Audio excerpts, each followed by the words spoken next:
Well, I still haven't even posted the link in the different places, but this starts recording right away, so I'll might as well start talking now because you know you don't want all that awkward silence on the YouTube thingy. Yeah, the YouTube thingy. That's the proper name for it. Okay, let's see.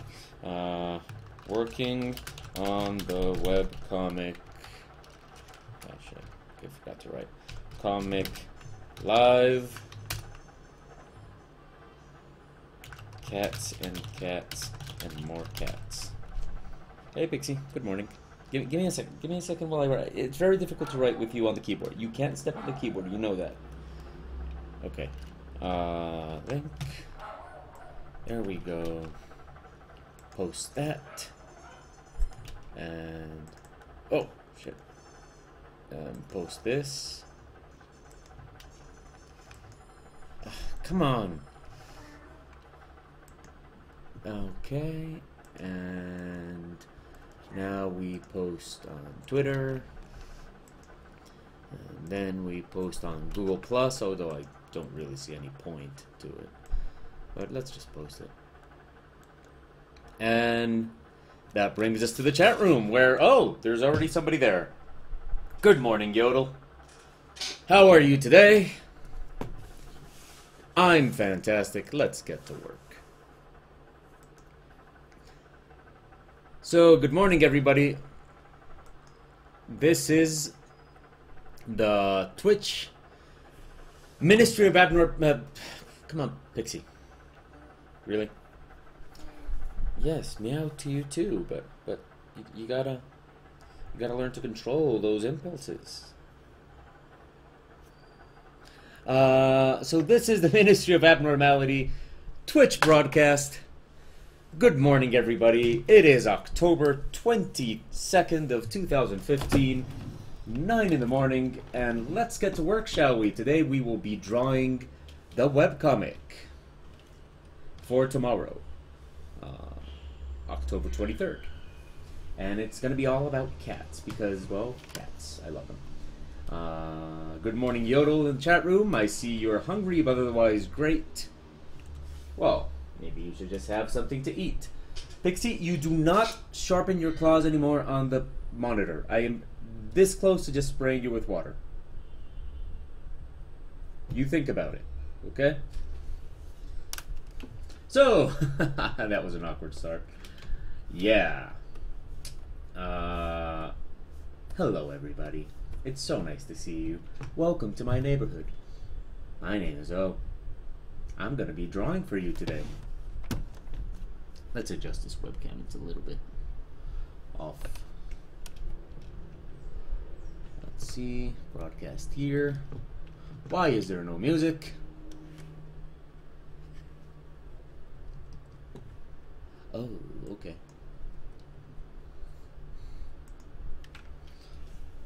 Okay, so today we're going to be drawing the webcomic, tomorrow's webcomic, and it's going to be all about Raijin, my cat. Well, one of my cats. I have a lot of them. Well, not a lot of them. I have 4. I know people that have a lot more. Anyway, yeah, it's going to be a cat about Raijin, and it's just going to be a very nice, loose comic with, you know, it's a comic I plan to finish today, so, you know, you just kind of sit back, relax, and watch me draw the comic.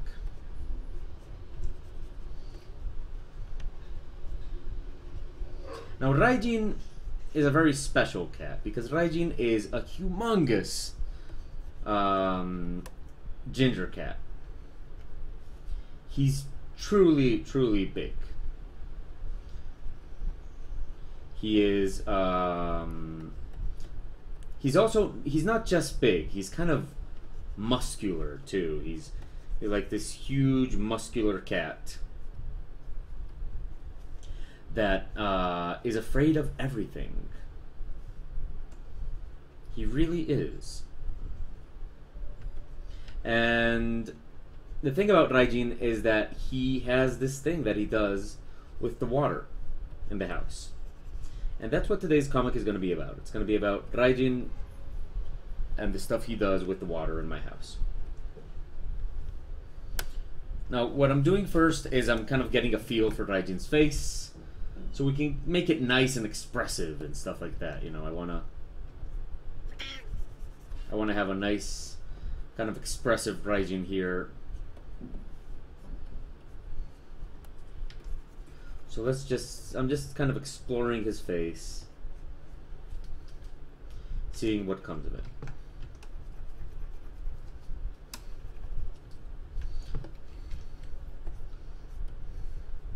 We want him to be very, very expressive this time. Let's see. Let's keep his eyes here. We'll give him a nose there.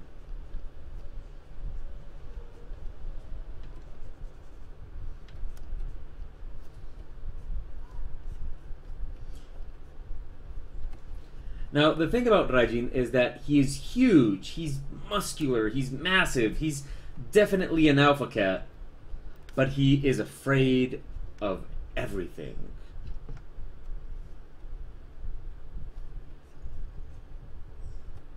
He truly is. He is afraid of everything, and it's kind of cute. It's kind of cute because he's the biggest cat in the house. He is easily twice the size of his sister. I don't know if she's younger, but he's easily twice the size of his sister. But his sister is Yuki. She's like this super brave, angry cat that'll just jump at anything that pisses her off. Well, Raijin is this cat that just kind of jumps and then hides at the most minimal sign of movement.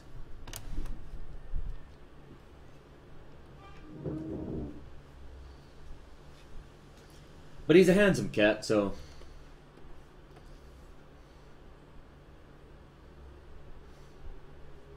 let's make sure to make him look nice. Because he is a very good looking cat.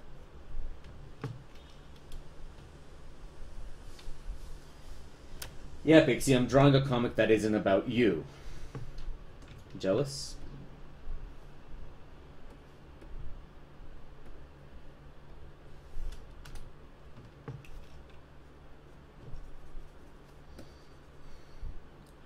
Okay, so how is everybody in the chat room?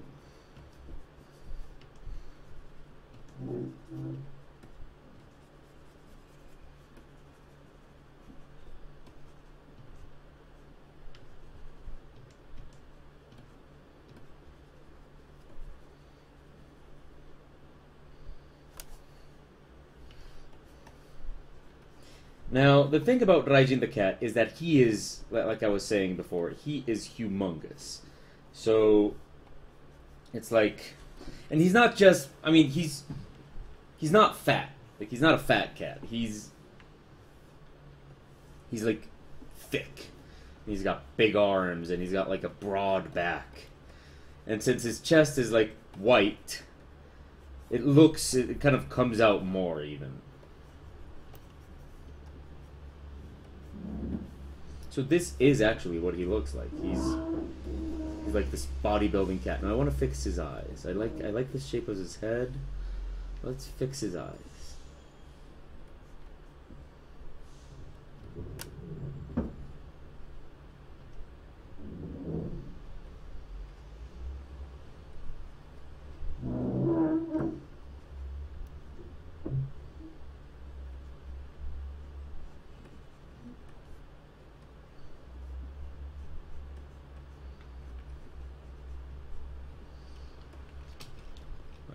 Actually, I like them better the way they were before. Let's fix those again.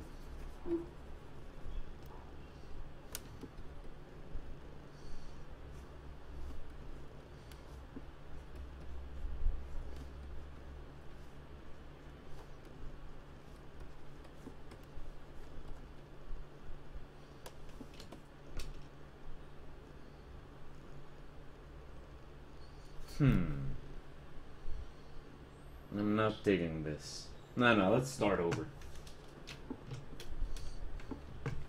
Let's start over with that. Let's see.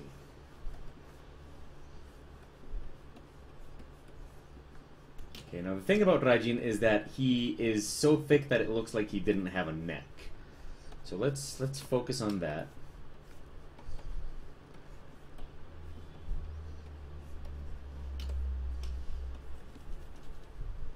And we'll make... There we go. Okay, nice white chest.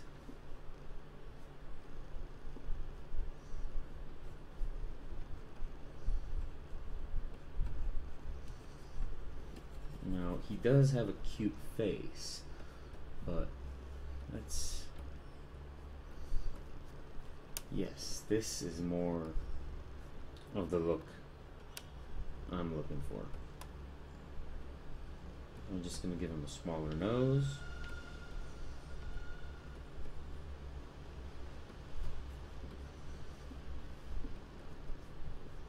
Yes, there we go. Nice, nice. Way better. It's even sketchier than the one before, but it's more the look I'm aiming for. Kind of having Raijin look like a thug cat.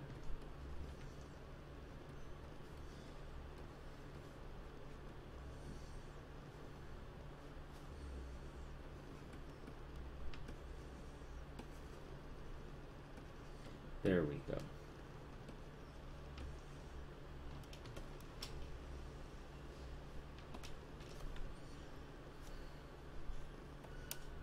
And we'll give him his tail. He has a huge tail, so let's make it.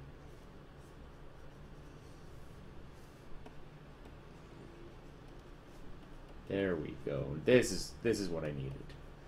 Okay, now it's working for me.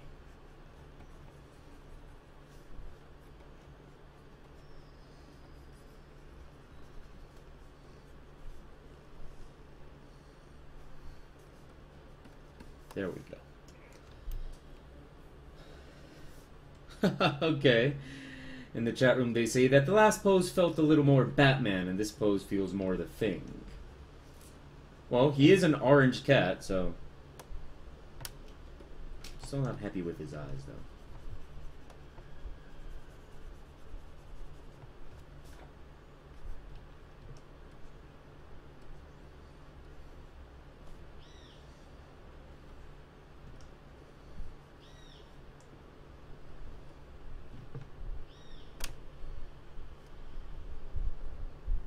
Okay, much better.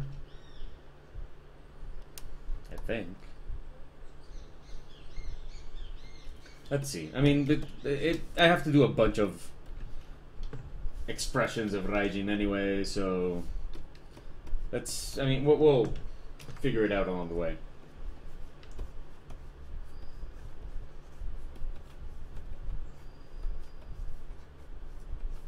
Let's see. I bet at the end we're just gonna end up fixing the first one.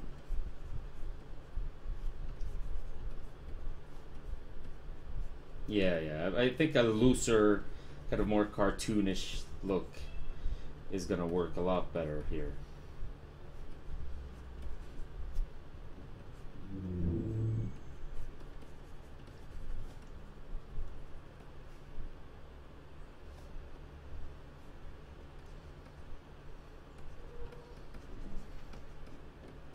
Yes, this is definitely working better. I like this much better.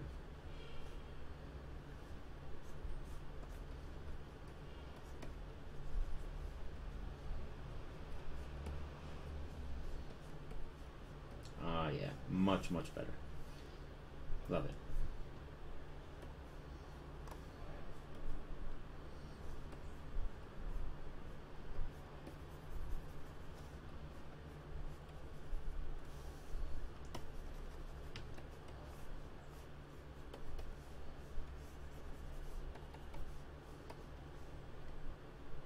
Okay, yeah, this is the kind of look I want for him. We'll fix the first one later.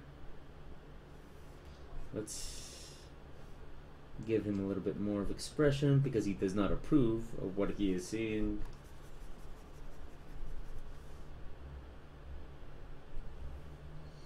Yes, okay. Let's start numbering these panels because there's going to be quite a few.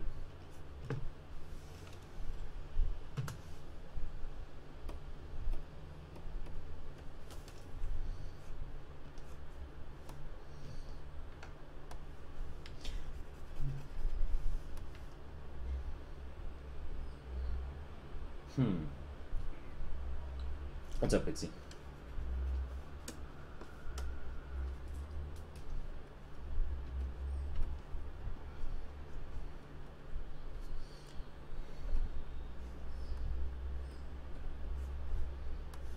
Yeah, let's fix the angle on the eyes here.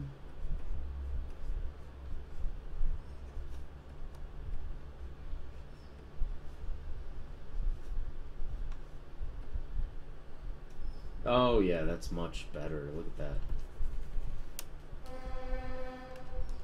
That is way better.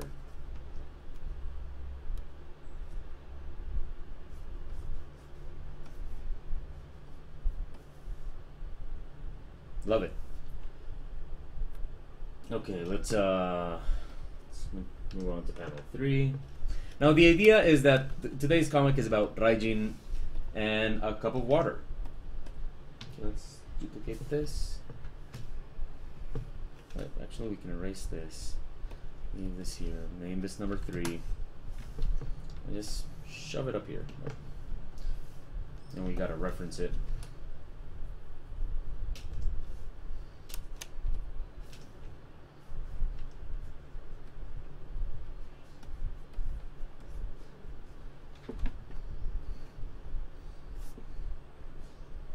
Come on, Pixie.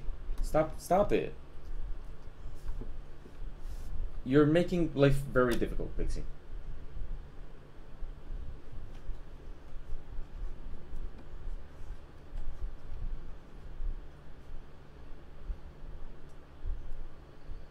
Wait.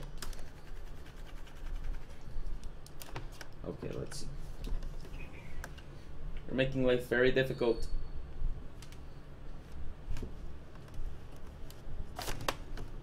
I'm sorry, I'm sketching. Sketching is very difficult with you here.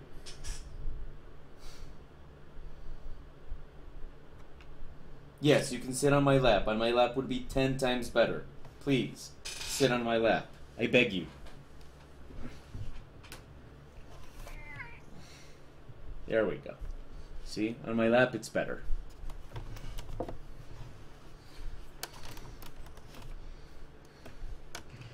Okay.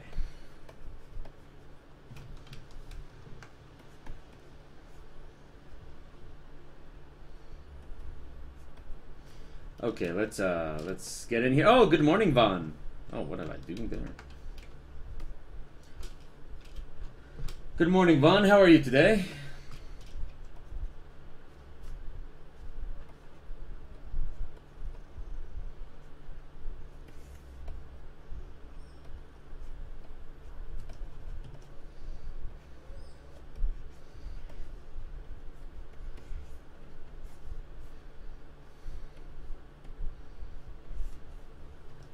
There we go. Nice, and has to be like quick sketching there to kind of get the feel that I want to get. And actually that is sometimes a solution. Anybody watching that is kind of wondering in ways to sometimes get something done that is not working for them. Sometimes the solution is to just kind of draw it fast, and that will sometimes get you through.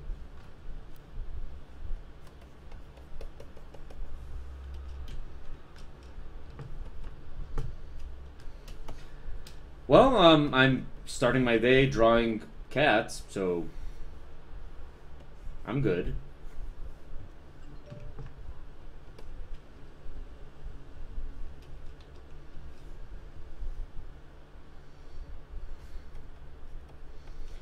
Let's see.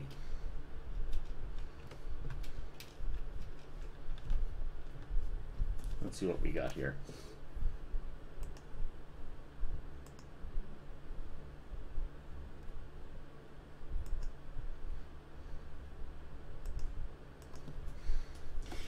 You know what I hate? I hate people on Facebook that just invite you to stuff that there's like that obviously when the time came to make the invitations on their profile to whatever stupid event they're having, they just told their profile to notify everybody. And so you end up receiving these notifications that you're like, why are you inviting me to this? What are you doing? Okay. Bonk, bonk, bonk, bonk. Get out of here. Look at what you made me do. Okay.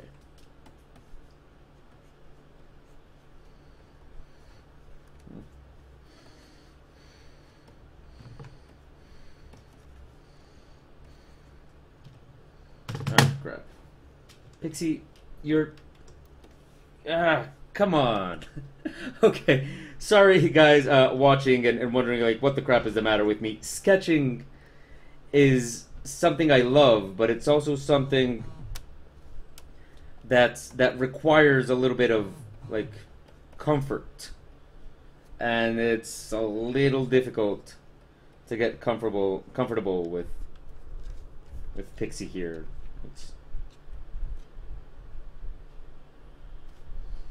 But she kind of took the hint. She's probably angry now. But what are you gonna do? See, you need comfort in order to sketch. This is why I criticize people that like sketch in like very awkward, uncomfortable positions. I have students that like sketch on their bed or something like that, and really that is not the ideal way to do this.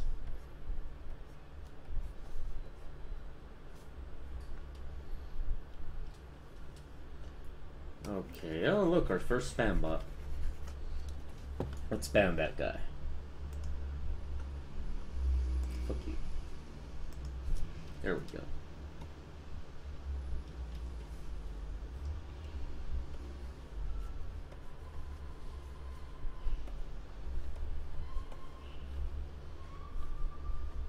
There we go. Nice and sinewy movements.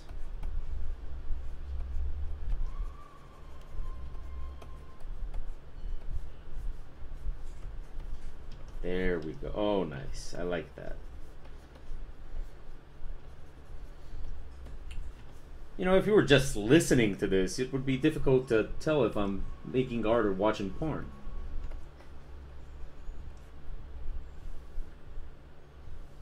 But then good art is like porn.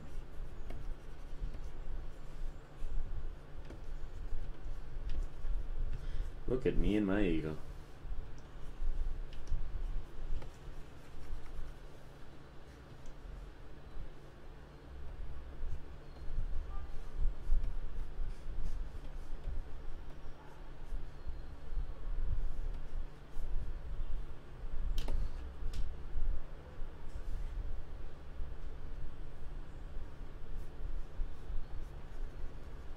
Okay, we're slowly adjusting this, and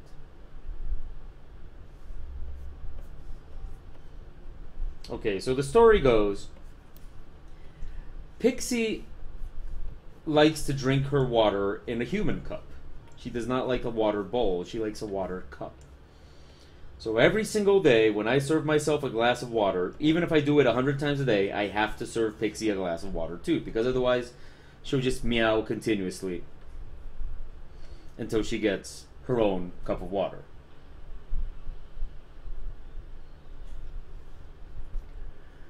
I see a message in the chat room from Yodel that Laura has a cat named Pixel and I have a cat named Pixie. Is that coincidence, or are we secretly the same person? I think Laura is the Canadian version of me, or I'm the Colombian version of Laura, however you want to look at it.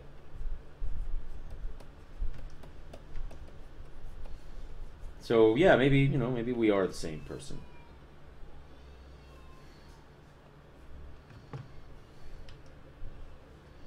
Let's draw his tail here. Okay, we have number 2.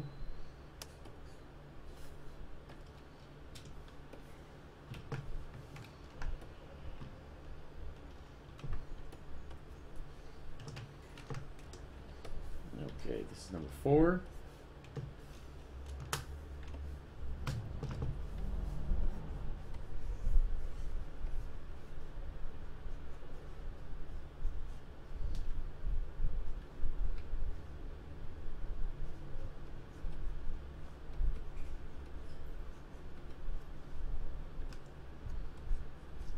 Okay.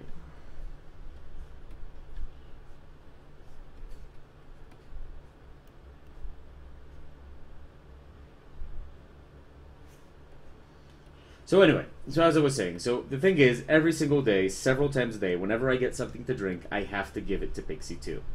Otherwise, she will get, like, she will meow incessantly until I give her a cup of water just as well, just because I'm drinking one. Now the thing is, as soon as I give Pixie a cup of water, she goes, she, sips a little bit from it and then just goes back doing whatever she was doing. Raijin comes afterwards. He always comes afterwards, without fault. He always comes, and he sniffs the water. He kind of decides if he wants some or something, and he always does the same stuff. Now I'm gonna show you what he does because that's what the comic is about, but I'm not gonna show you it. I'm gonna show you as soon as I draw it.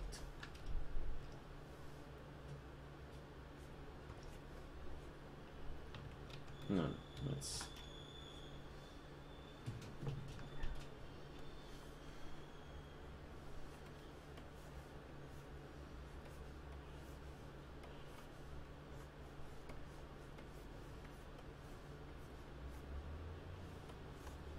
Oh, I like this expression. Let's play along with this one.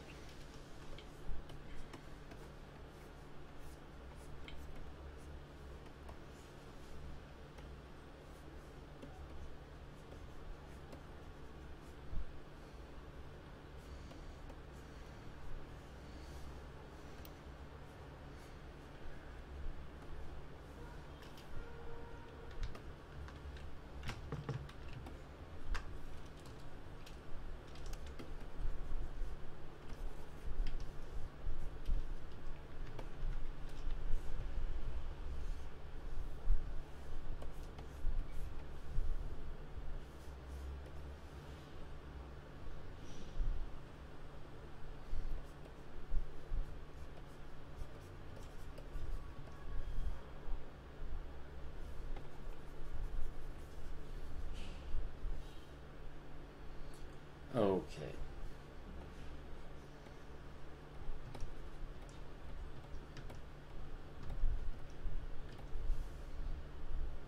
Okay, that's number 4. So far, the only one I don't like is number 1. So let's go back to number 1 and fix it. Let's give him a better expression, like the one we've been doing in the others.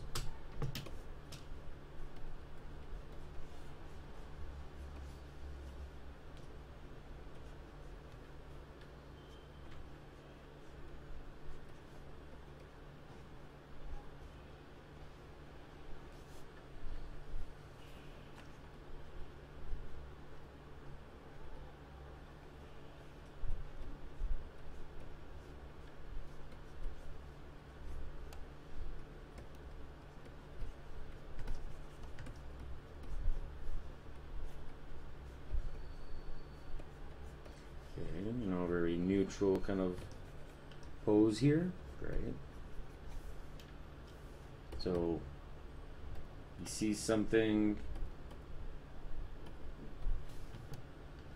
Okay.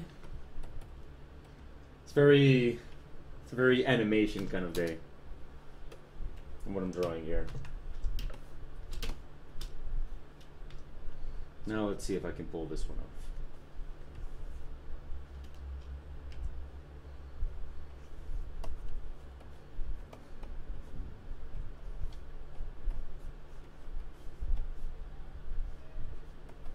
So, how is everybody today? It's Thursday, week's almost over.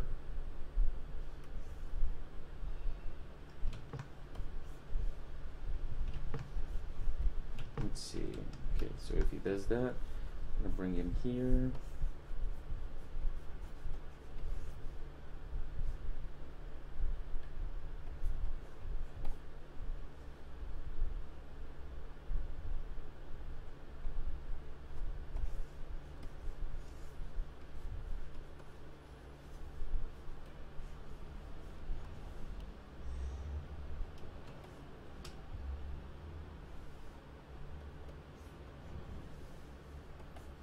Let's see if we got ourselves a good expression here.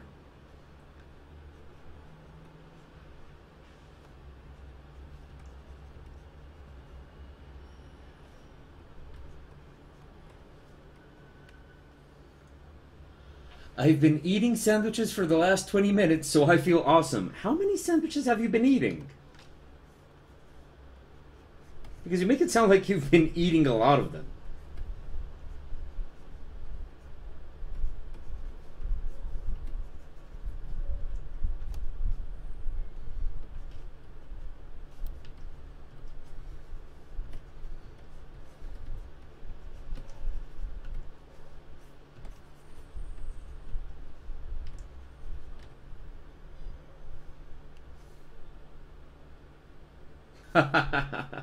Waking up with a good O, there's no such thing as a bad O.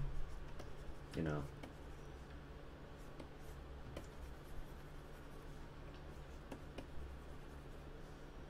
Great, we gave him some nice Batman ears.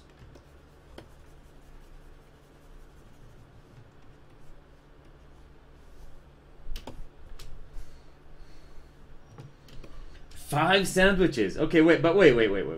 What kind of sandwiches are we talking about? Because, you know, we can be talking about teeny tiny little finger sandwiches, or we can be talking about huge subs or something like that. So, what kind of sandwiches are we talking about here?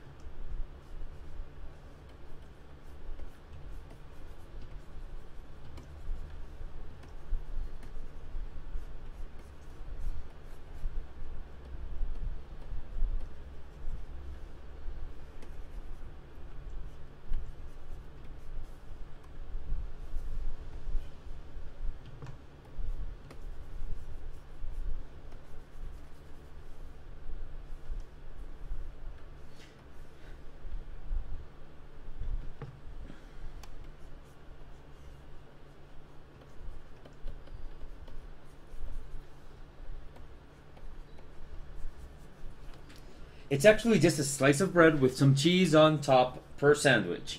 Yeah, okay, 5 doesn't sound that bad.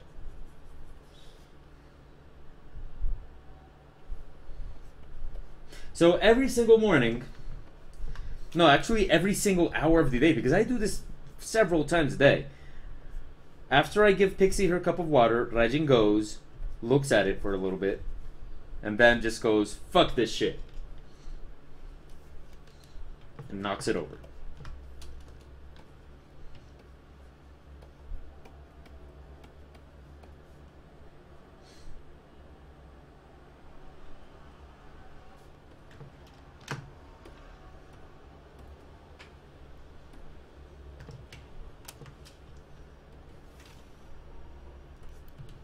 Okay.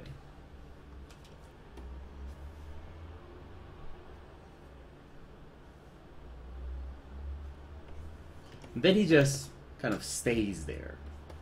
Like, yeah, deal with it.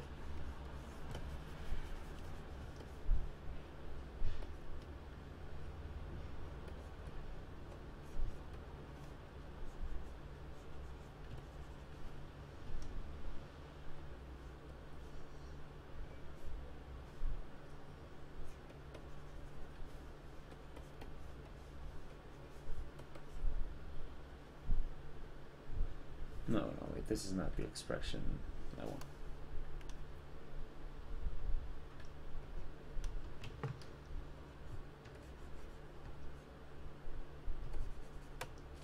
I know what expression I want.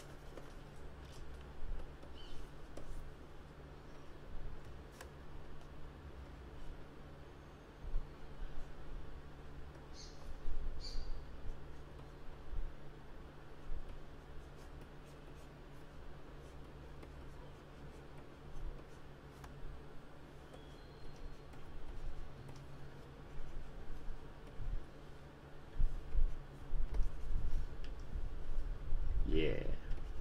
Thug life.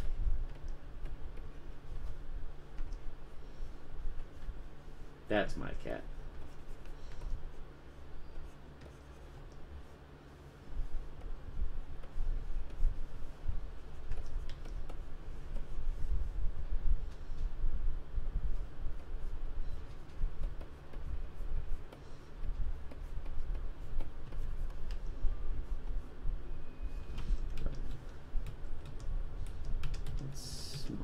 this a little bit.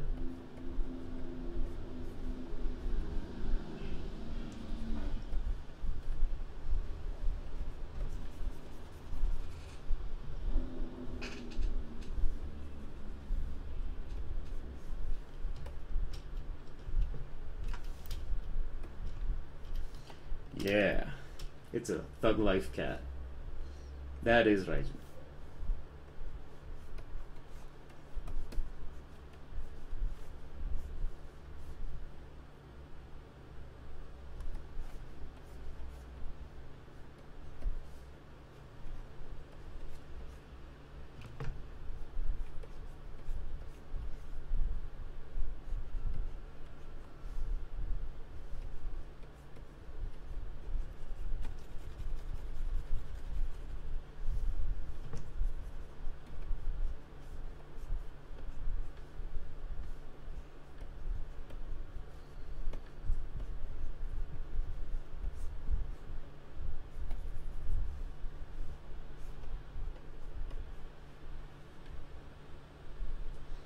Head's a little bit big though.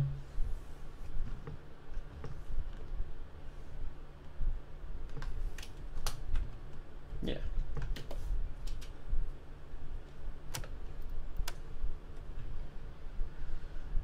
And cups on the floor.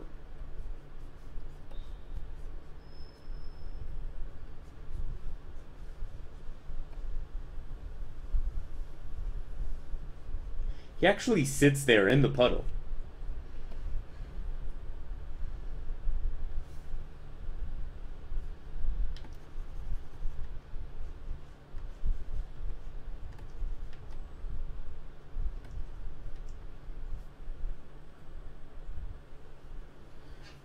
Then this would actually be a lot of fun later on. Maybe for the Patreons, I'll just add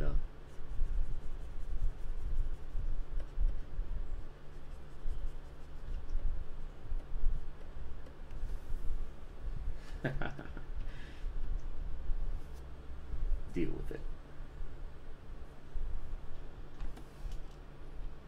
Yeah. Okay, anyway. Let's see. You see, that's the thing. You kind of need to warm up, and now we're warm and sketching nicely.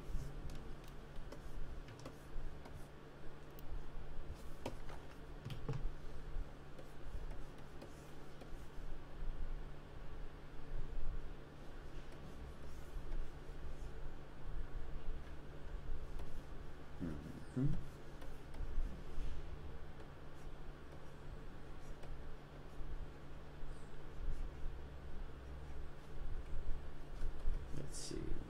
Okay, nice.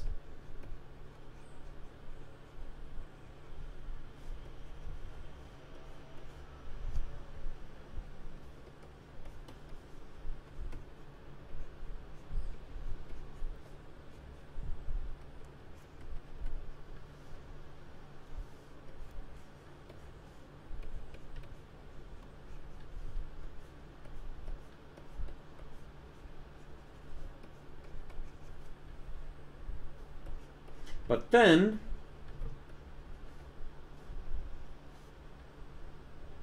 oh wait, it'll be more fun if he's looking forward. Okay, there we go.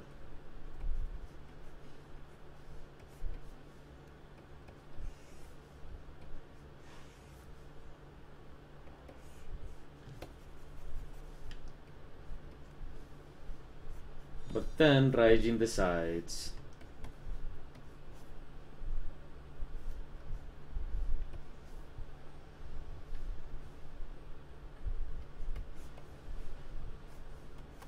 that, of course, wait, no.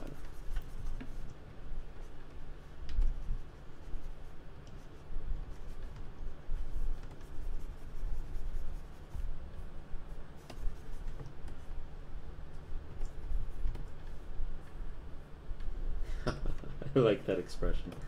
It's funny.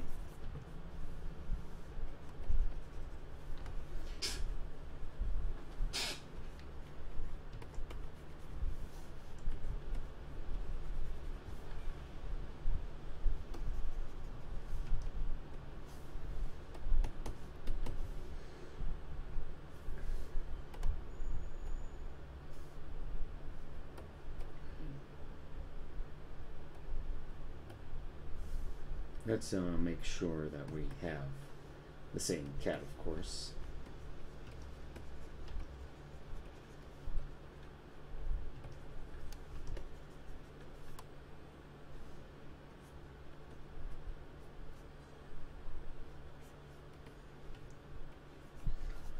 Okay, so let's see what we got today. Come on, people in the chat room. I think I'm nice and warm. I can take some of your questions.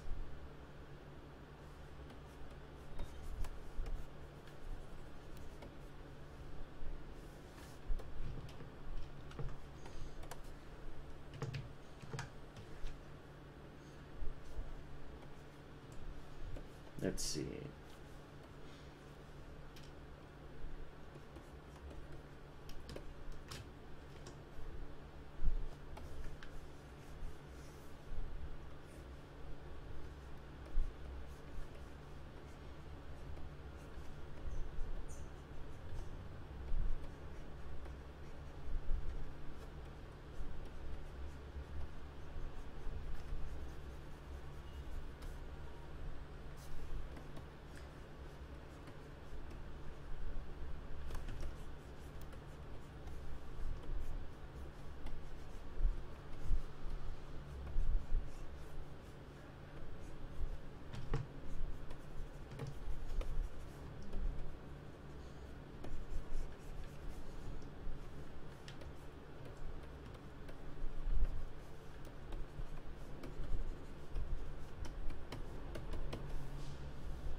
Okay, this forehead here is looking weird. We need to adjust that. Let's fix the ears over here. You can barely see them. Okay.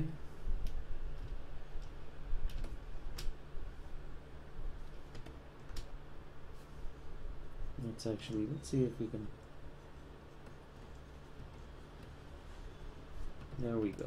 Much better expression.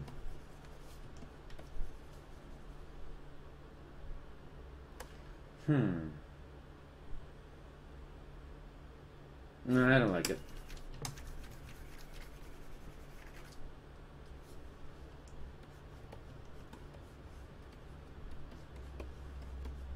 That's what sketching is all about.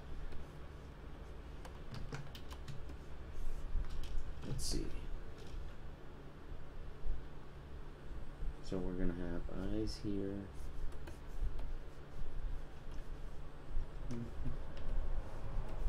Okay.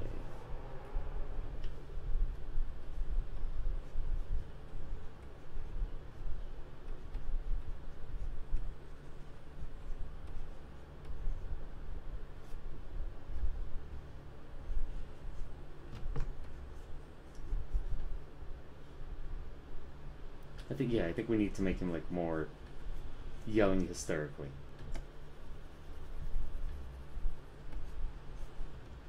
Besides, Raijin is a very handsome cat, but he has like the ugliest meow in the world. It's like crows and stuff dying. I think maybe he hunted a crow without me noticing and it's still in there.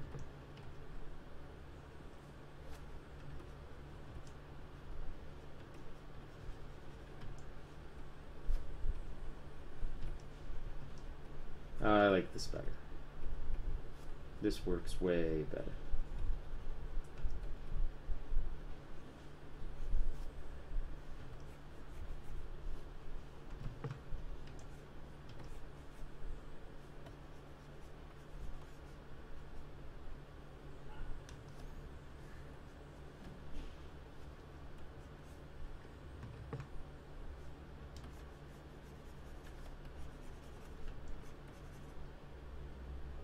Okay, this is not supposed to be there. Okay. Yes, much better. I like it.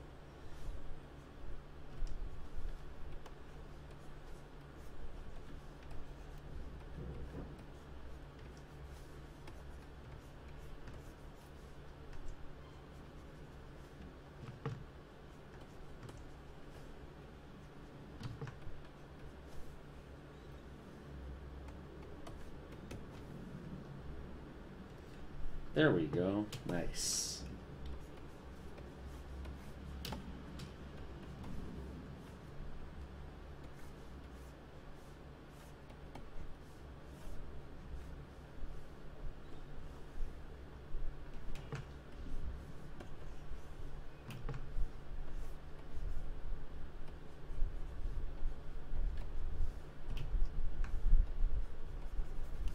Okay, I've been... Oh, okay. I was gonna say that I've been quiet today because nobody's been asking any questions, but also because I've been having a lot of fun with this sketch. You know, this kind of... I really enjoy this kind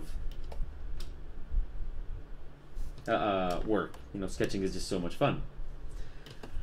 But okay, I do see a question in the chat room that goes, was there anything that inspired you to pursue art? Yes and no. I'll explain. I've always done this.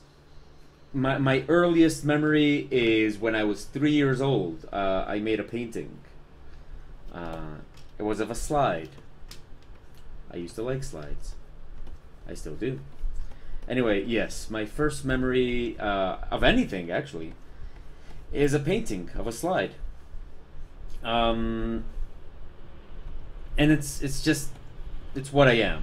It's who I am. I would never do anything else. Like this is what I am and what I want to do, and yeah. I've done it all my life. I love it. I've been doing it since I was 3 years old. I'm not even remotely close to being tired of it. So yeah, so there is that. But you know, I'm not the first person that loves to draw, and I'm pretty sure a lot of people have like love to draw throughout their lives. So yeah, there were factors in my life that pushed me towards a career in art.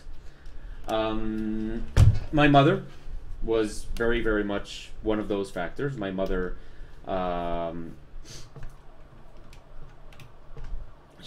wait, I think I'm gonna sneeze. There you go. Went away. Okay, anyway, yeah, my mother kind of did push me in that direction. She really kind of I mean, she's not a draftsman or a painter or anything like me. She's more into kind of arts and crafts, but she did always kind of push me in that direction. And at university she did I don't know what's called in English, but basically the career she studied was architectural drawing. So yeah, she kind of, there were always like art supplies in the house, and there was always something to draw with and all that, and that was thanks to my mother, because you know she studied that, and although I have never seen her draw much, there were always drawing materials in my house, so that helped a lot. Growing up, there were a lot of things that kind of pushed me towards being an illustrator. Some of them were just kind of like, you know, I was the kid in school that was always drawing, so there was that. And you know, if you're like, if you were that kid too, you know what I mean. Like when you're a kid and you're in school and you're the guy that draws, that's you. That's your thing. That's what you do. So that was my thing in school, in high school, and all throughout my school years and all that kind of stuff. I was the guy that draw. So that also kind of helped. You know, it kind of became a part of me and my personality. So that always helps. And from a certain part onward, It also became a matter of I've been told a lot in my life that I can't have this. That this is not something you can be. That that a career in art is not something that you can have. That when I was in the university, when I was studying to be a graphic designer, which is what I am. I mean, that's what I studied. I'm a graphic designer. When I was in university studying to be a graphic designer, I did an illustration course. I took a semester in illustration, and I did real badly. Like it was, yeah, I did real bad. I nearly lost that course. It was it was not a good semester. It was not a good semester. And at the end of the semester, the teachers would tell me that that I was not going to be an illustrator, that I was not going to be an artist, that I was not good enough. And you know what? That kind of pushes you harder. That kind of pushes you further into it.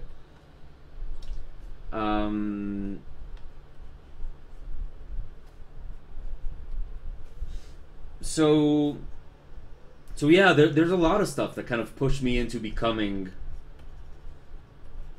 an artist. Mother support, growing up as the kid that draws, loving it, letting it kind of define me completely, and in a very, very big way, being told I couldn't have it. Being told that I was never going to be an artist. That kind of helped a lot, really. That is one weird expression for a cat.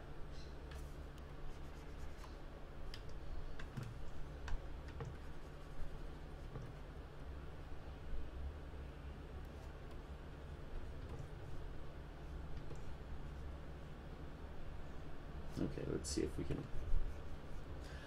So yeah, that's kind of a and of course there were things, there were things that you see that influence you. I can actually recall moments in my life that were crucial into me becoming an artist, and the type of artist that I am. It's kind of funny because the people involved in these kind of things, the people that kind of were fundamental in this moment in your life when you kind of reached a turning point and made a decision, they might not even be aware of what they did. I don't like his face. So yeah, there are some like pivotal moments in my life where I decided, okay, this is what I'm doing. When I was in 8th grade or 7th, maybe, I don't know. I mean, I'd been drawing my entire school life. But when I was in 7th grade, my friend Bate, the one from the comic, we were talking about like fantasy art. And he said that, maybe, that, wow, that it would be awesome if one day I could be as awesome as a fantasy art that as a fantasy artist that he'd seen, that drew Gimli. And so he showed me this illustration of Gimli the dwarf. And he said that, that's like, wow, that's amazing. That's a very good artist. And I remember thinking to I never like said this or anything to him, but I remember thinking like, I'm gonna be that good one day. I'm gonna be that good. Oh, I just ruined his head. It wasn't bad. Okay. So yeah, that was kind of like a pivotal moment in my high school years. Basically, but they showing me a dwarf illustration and saying that like, wow, I hope you can be this awesome one day, and me deciding, yeah, I'm gonna be that awesome one day. There was also later on in university, I have to admit, I kind of moved away from illustration a bit because I studied graphic design, and graphic designers are not necessarily illustrators. So I kind of moved away from it, and worked on graphic design stuff. Towards the end of towards I did. There's 10 semesters. There's 10 semesters in graphic design. So I did illustration in 7th semester, and that was when, like, I was told, okay, you're not good enough. You're not going to be an artist and all that kind of crap. So I did the rest of my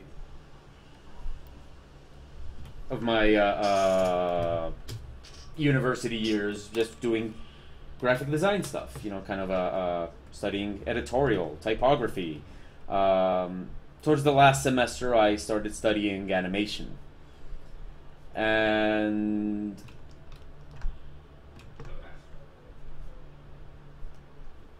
when I started studying animation, I discovered, like, I kind of rediscovered my passion for illustration, and yeah, like, those teachers that told me that I wasn't good, like, I don't resent them, like, whatever. Whatever, it's their thing, whatever they want to say, okay, they're bad teachers, whatever. You don't tell a student that. But the thing is, I don't hate them for it. Like, I don't hate them for having ever told me that I wasn't any good or anything like that. I don't hate them for that kind of stuff. What I do hate them for is for setting me back a good few years. Because, like, that was, like, I lost a lot of time just not, just, okay, I'll just do something else then. I'll stop being an illustrator and I'll do something else. And I studied typography, editorial, and all that kind of stuff. That's very useful. Like, I don't regret studying any of those things. But, I kind of stopped drawing. And then when I did animation in 10th semester, the last semester, I rediscovered my love for illustration, basically because while I was animating, I was kind of thinking, like, you know what? I hate this shit. I wish I could dedicate myself entirely to just this one image and making it look as good as possible. Wait, no, let's make his eyes point outward.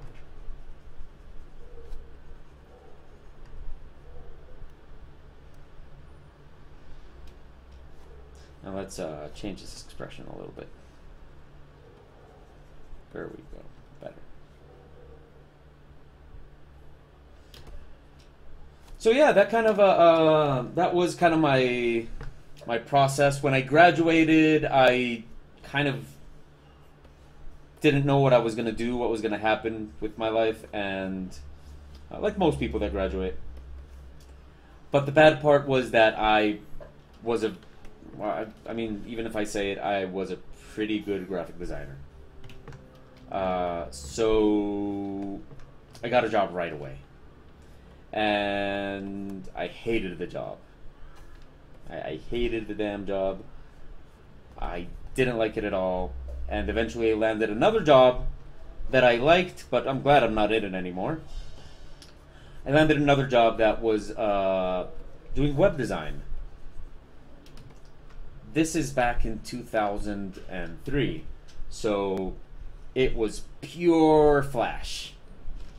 So believe me when I say that I hate Flash, it's not because I can't handle Flash. I've worked in Flash. More than enough, believe me. And back then, it was awesome. It was awesome. It was awesome to work in Flash back then. So it turned out that the company I was working for was fake. The guy running the company was actually a con artist that made, like that was what he did. He would make fake companies and like stay with him for a couple of years and then disappear with all the money. So when that happened, and you know, me and all my workmates were out on the street, I kind of decided to dedicate myself to art. You know, to kind of just not do that again. Not like let's not be let's not work in an office. Let's be an artist forever. And so I did. And I think, like, if I had to thank somebody for where I'm at right now, which, let's face it, I mean, I'm not exactly at the top of the world right now, you know, No, let's do this with the other pop. But, you know, if I had to thank somebody for like, being an artist and dedicating myself to art completely, it would be to that guy. Because if he hadn't done that, if he hadn't like been a con artist and you know done what he did, who knows? Maybe I'd even still be there.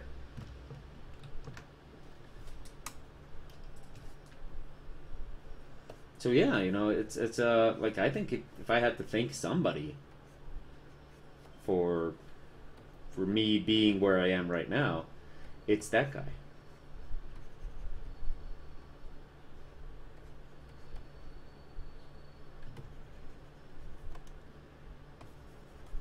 And yeah, I mean, it was real bad what he did and all that kind of stuff, but hey, you know, something good came from it for me. And I'm also, you know, I also hope that the other people that kind of got like affected by that, I hope they also did well.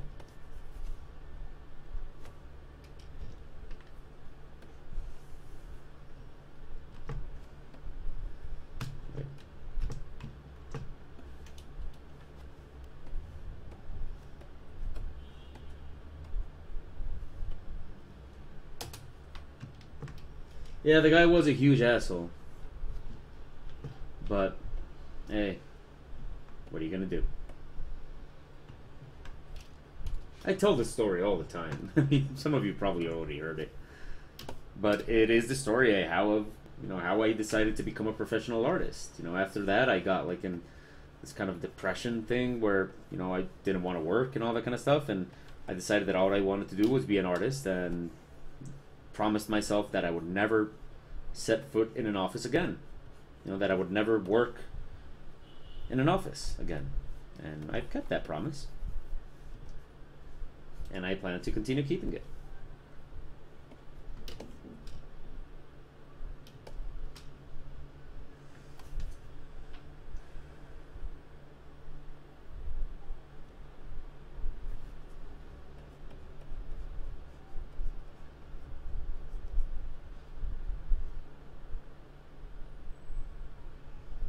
Let's change his position a little bit.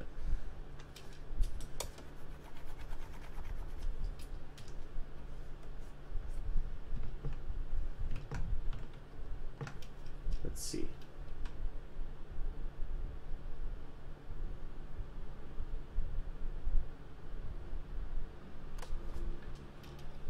So yeah, that's my story.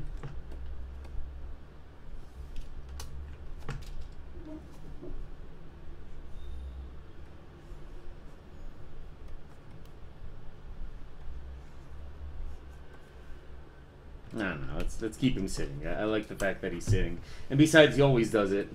I mean, no, he doesn't always do it sitting, but kind of makes him look more douchey if he's sitting. He already did it this morning too. look at the expression when he did it the first time. Nah, we can make this better.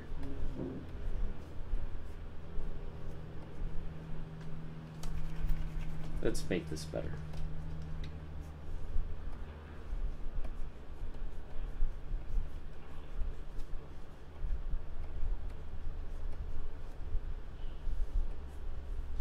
Let's make this way better.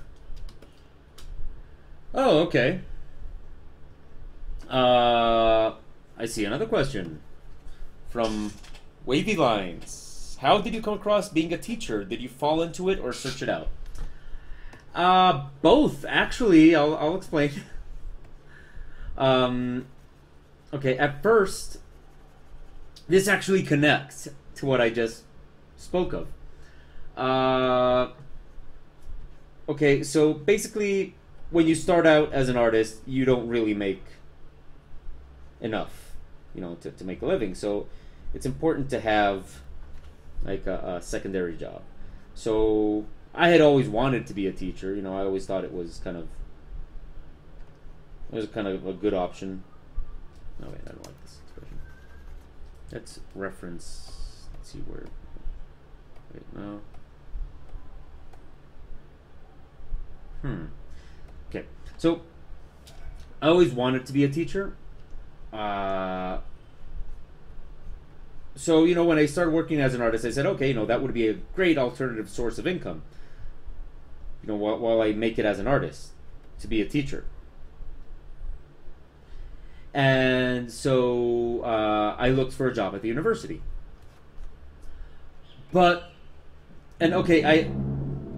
This is like.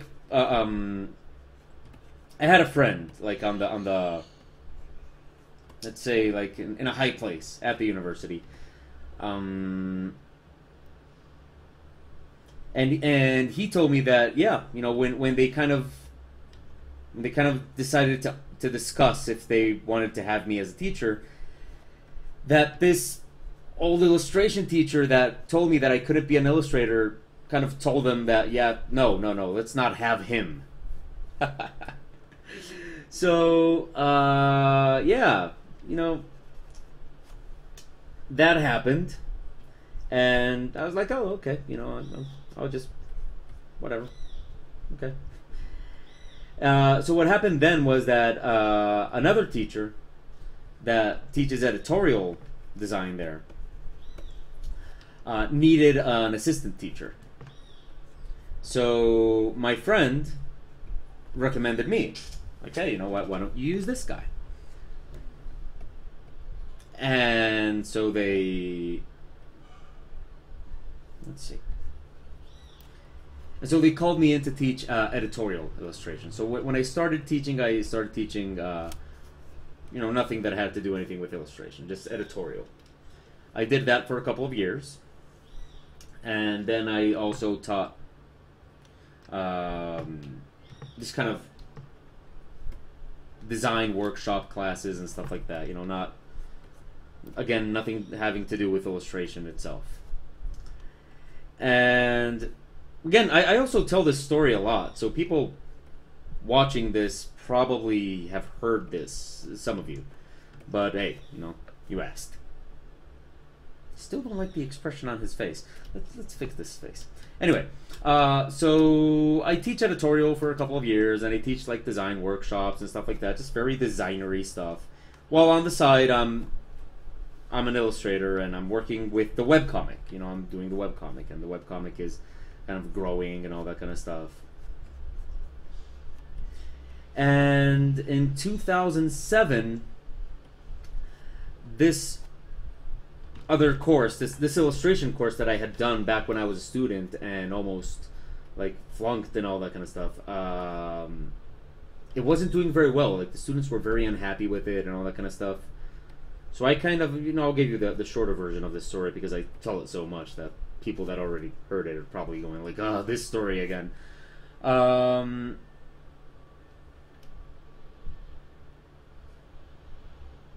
So anyway, yeah, I kind of passed my proposal for this class, And the thing is that the students were so unhappy. I think he needs more expression in the body. It's not so much the head. Okay. So the students were so unhappy with the course at that moment that they gave me the course. They gave me that class. They told me, yeah, sure, you know, we're very unhappy with how the class is doing right now. The students are very unhappy. Yeah, you take it. You teach it. So the teacher that told me that I wasn't any good and that I was never going to make it as an illustrator, I eventually took her class from under her. And yeah, you know, that's you know, that's what happened. I kind of took her class from under her, and no, I don't like this body. God damn it. So yeah, eventually I just prefer him sitting. So eventually I took her class. I took her class, and and that was very satisfying, I'm not gonna lie.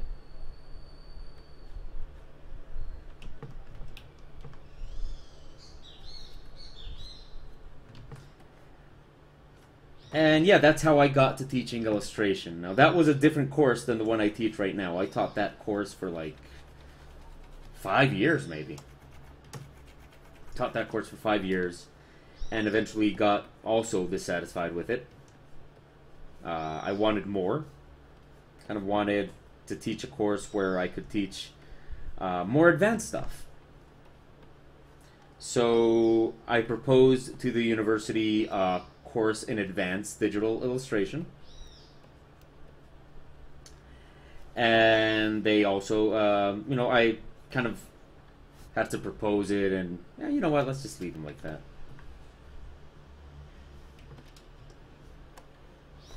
I kind of had to propose it and kind of fight for it for a few years and that kind of stuff. Okay, we need to change his body here.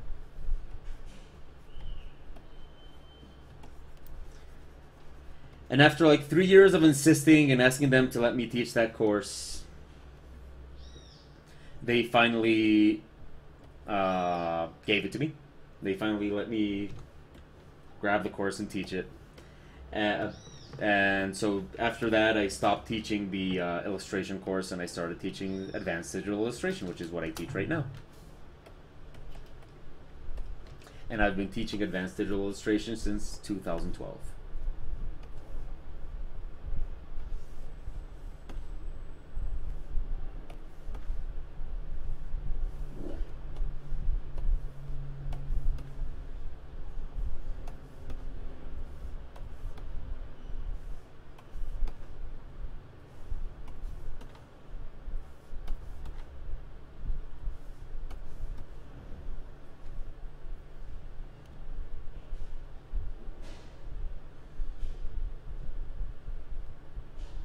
Okay. Let's use all this.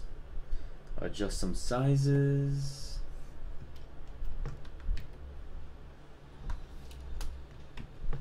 So yeah, that's how I got into teaching. Basically, just a good friend of mine kind of said, "Hey, do you want to teach editorial?" I said, "Yeah, you know, that's kind of not my thing, but I want to teach." So I started teaching something that wasn't my field and eventually ended up teaching my field. I do highly recommend teaching. It is not because of some like stupid, like it's very fulfilling or anything like that. I mean, if it is for you, great, great, awesome. You know, if that's your calling, good for you.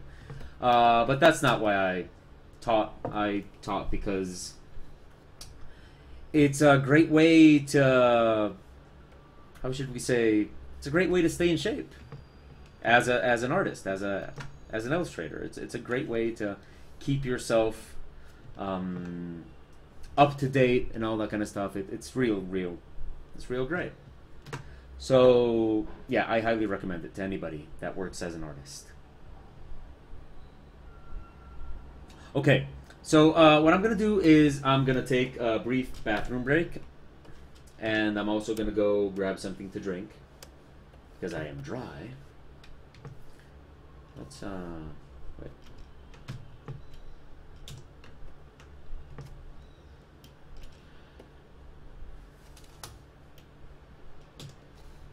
Let's see.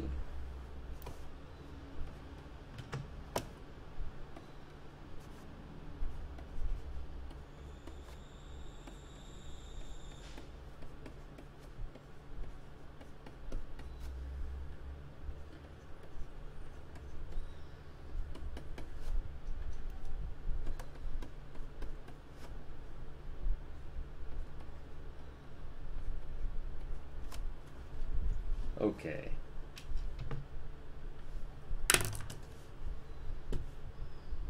Be right back.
Okay, we're back. Sorry for that. If that was boring for you. I needed to take a quick break and grab something to drink. And I made the mistake of eating a chocolate chip cookie. That was a huge mistake. Now my throat is sticky. That's better. Okay, so now let's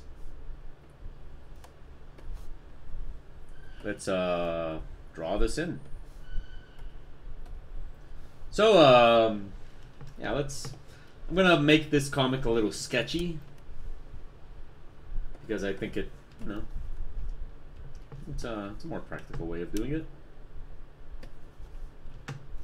Let's do it with there we go.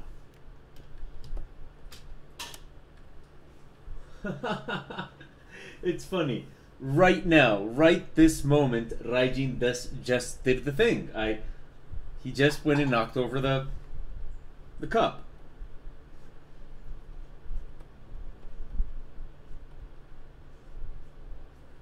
So there's a lot of cats to draw here. So let's serialize this thing, and I'm gonna like do it.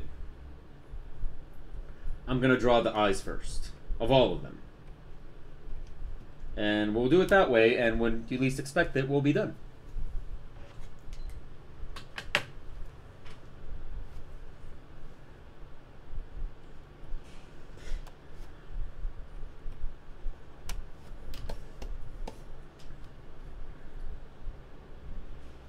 So, of course, if anybody in the chat room has any questions, feel free to ask them. I'm here to answer them all. As you might have noticed from my recent monologue, I am pretty much an open book. Not like I don't mind questions, and I certainly don't mind any sort of question, so you can ask anything you want. So let's include the eyebrows in what I'm doing right now.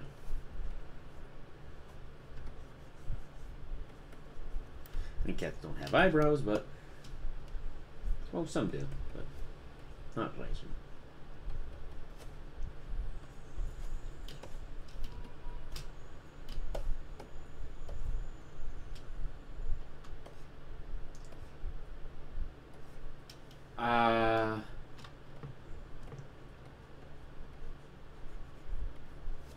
I see a cut. I least expect it to be done before you start. I'm not sure I understand.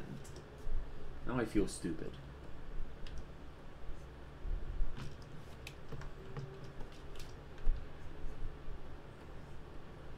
Wait, we're not flipping this over.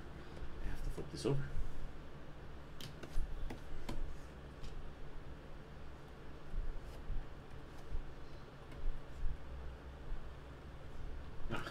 Come on, Photoshop, what's wrong?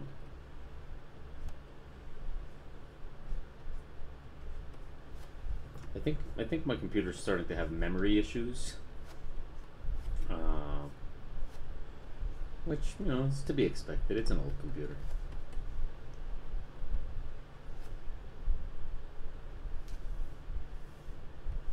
But then, what kind of artist would I be if I wasn't complaining about my computer?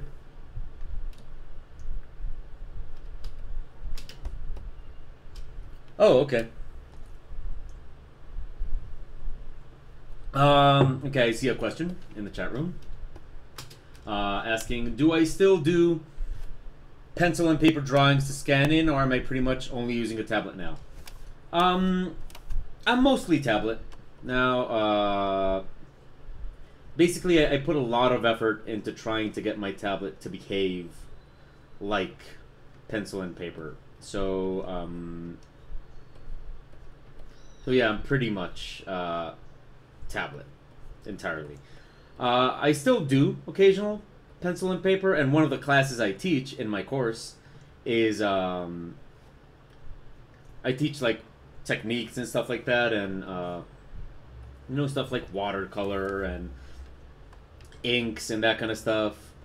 So it's fun because, you know, I still practice pencil and paper and those kind of techniques. But for practical reasons, I mostly just dedicate myself entirely to the tablet these days. I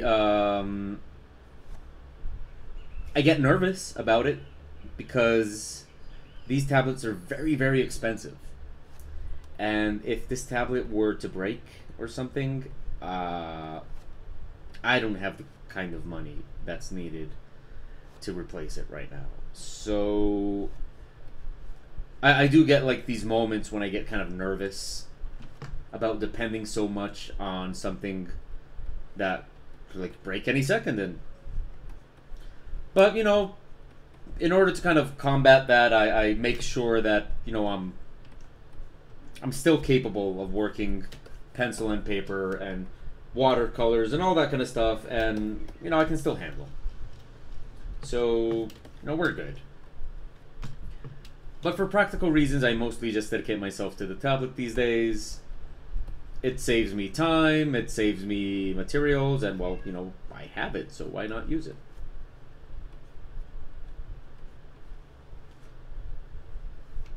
Still, like, if you're watching and you're an artist,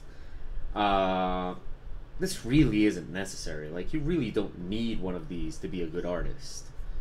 And I run into a lot of artists that are just kind of like waiting for the moment when they can buy a Cintiq or like even just a tablet, whatever, you know, to kind of, so then I can be a good artist. And no, you know, that's not the way it works. You're a good artist and you just so happen to have a tablet. It doesn't work the other way around. The tablet doesn't make the artist.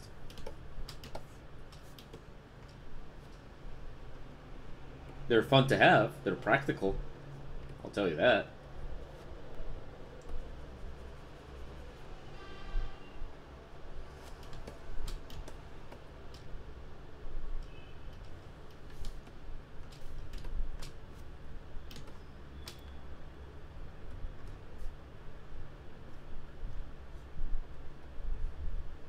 What's wrong with Photoshop? It's not letting go. But then again, like, seeing how things are right now, I think my computer's just gonna give out before the tablet does.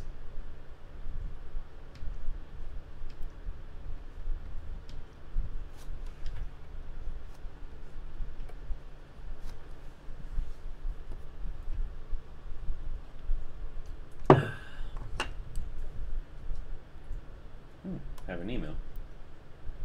What do we got?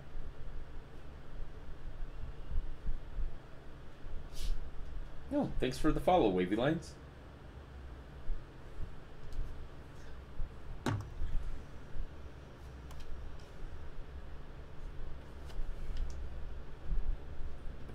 Okay, so I have a plan for Friday, right? Remember, I've been talking about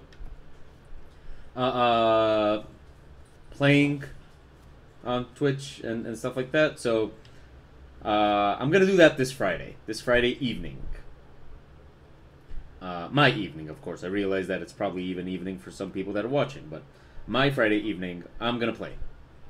So I'm gonna be playing Mirror's Edge on Friday Live, and what I'm gonna do is, oh, good morning, Voltus. So Friday evening, I'm gonna be playing Mirror's Edge, and what I'm gonna be doing is I'm gonna be playing it. Like I said, I'm going to be role-playing it like I'm this very kind of scared, afraid, kind of not into it person that really is not into heights and just is questioning everything and kind of not having any fun at all with the situation. Then again, Faith in the game doesn't really have fun, but you guys know what I mean. It's not going to be perfect because it's the first time I do this. So definitely expect it to be not the best thing you've ever seen. Please, I'm trying to lower your expectations from now.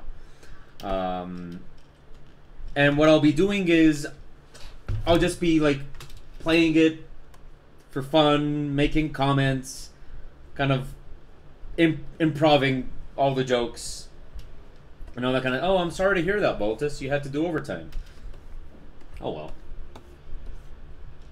So anyway, yeah, I'm gonna be like improving all the jokes and all that stuff. So you know, it's not gonna be like the most polished experience you can get in a Let's Play. My idea is to later download the video and edit it, kind of edit it a little bit so that it's more, it has a better rhythm. You know, I can cut out parts where it was no good and stuff like that, and then I'll upload that to YouTube, a nice edited version of the video. So that's my plan for Friday. In case anybody you know, wants to hang out, check it out. I'll be playing Mirror's Edge, and I'm calling it Mirror's Blunt Edge. So on Friday I'll be playing Mirror's Blunt Edge, and yeah, that's what I'm going to be doing on Friday. Kind of experimenting a little bit with the Let's Play humor format. If it works out, like if it works out, if people like it, if I enjoy it, if it's a success, I have some other ideas of stuff I can do,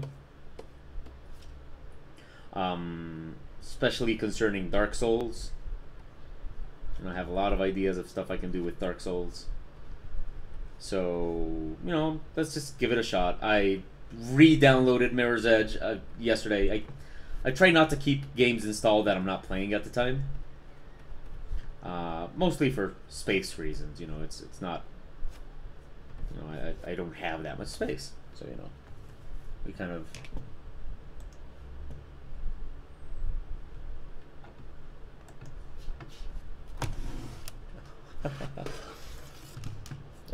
Give me a second.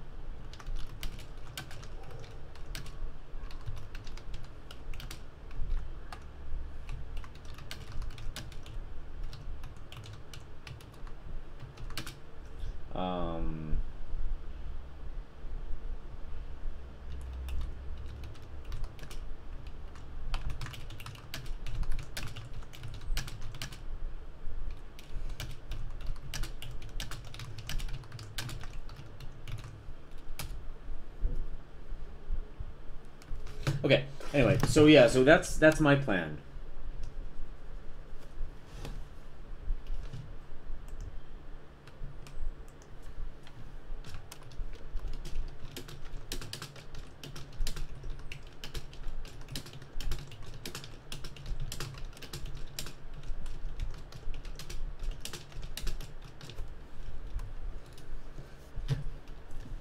Let's see what's going on in the channel.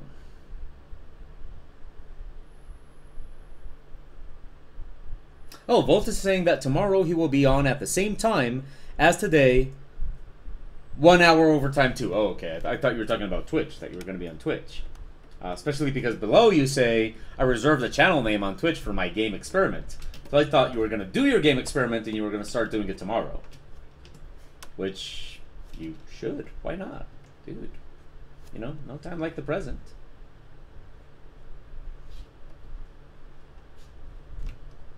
You should start your game experiment. Or do you want to tell us about your game experiment, or is this going to be something kept super secret? I can understand that.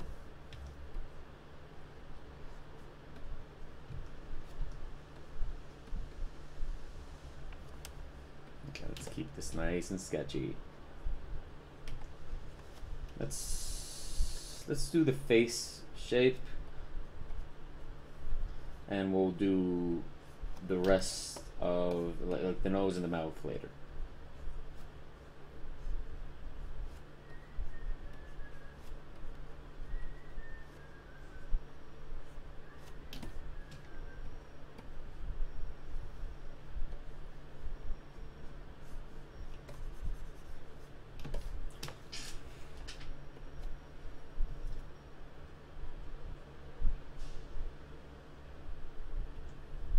Okay, he says that he calls it purple because aliens don't wear hats.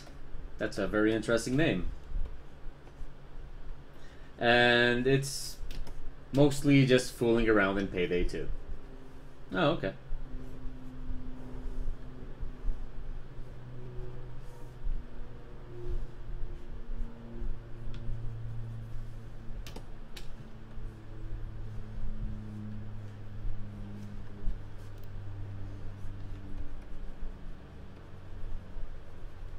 Let's do this.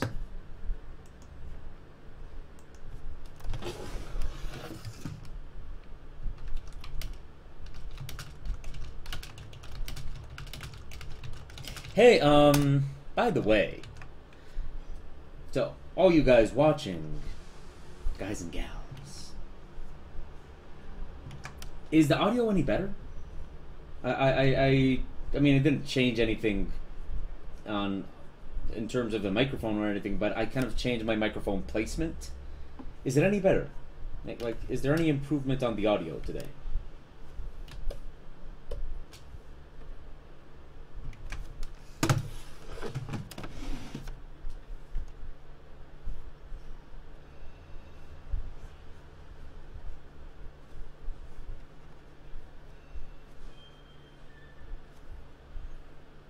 The audio is good? Is it better than yesterday?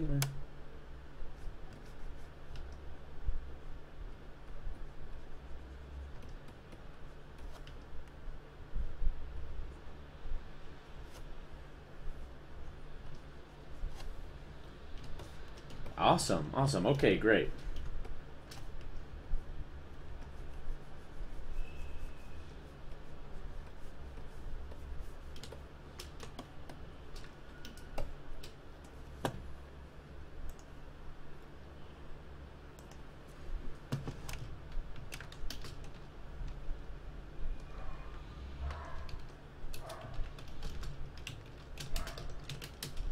Okay.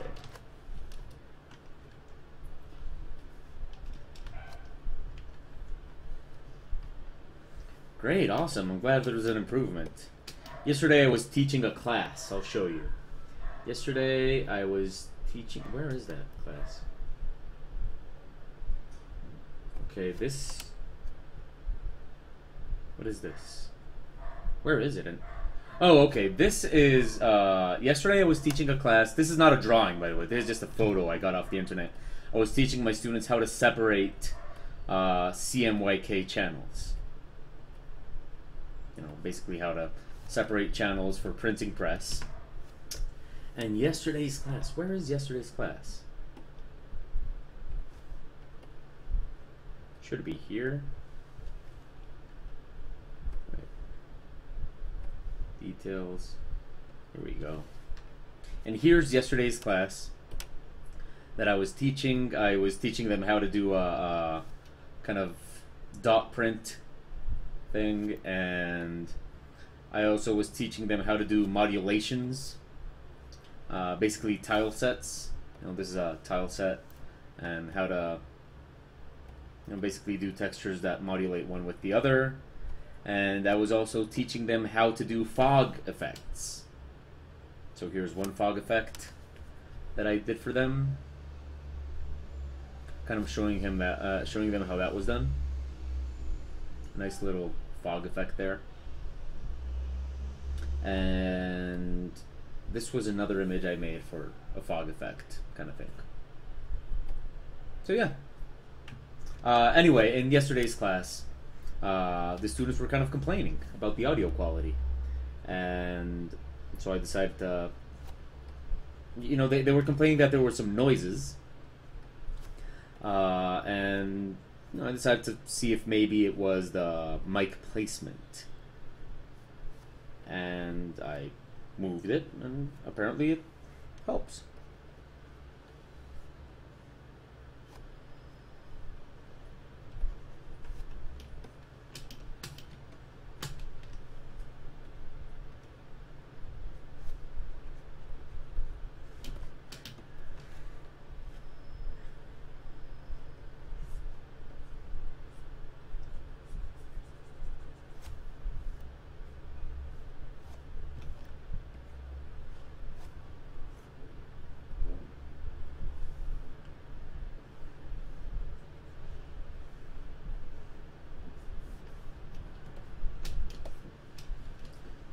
Okay,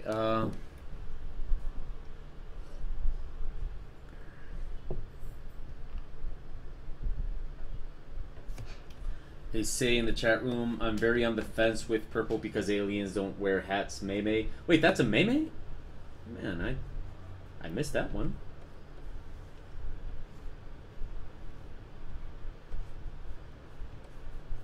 I mean, I I know the aliens meme, and that's it. I guess. You know, I don't want to sound ignorant, but what am I missing?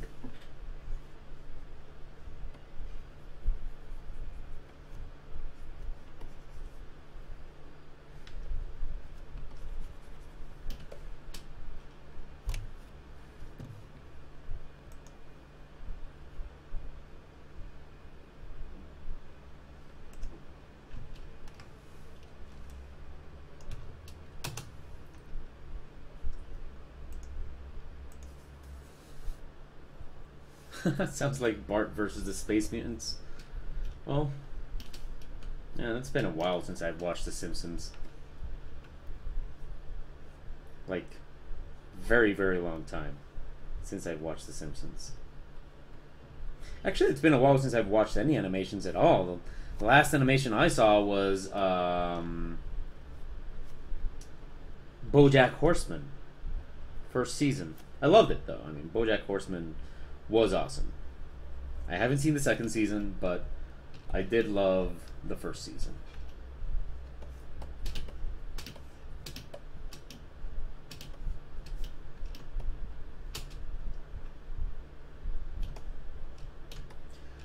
Okay, so you say that purple because aliens don't wear hats is a running gag in your office? Don't you run a tech support office? That, like, that's a viable... You say that that is a viable answer? But you run tech support. What kind of answer is that?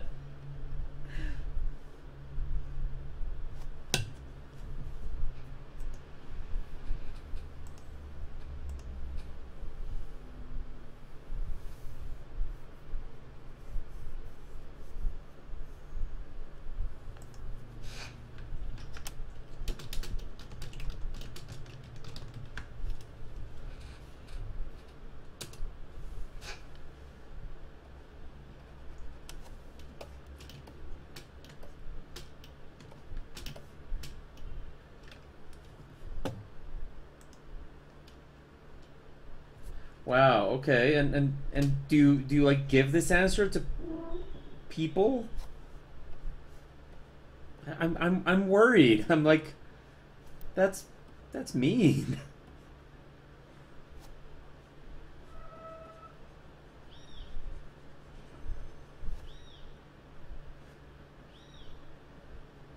And I don't know what's meaner about it. The fact that you're giving that answer or the fact that you're denying aliens the right to wear hats. I think the second part is even meaner. Oh, well.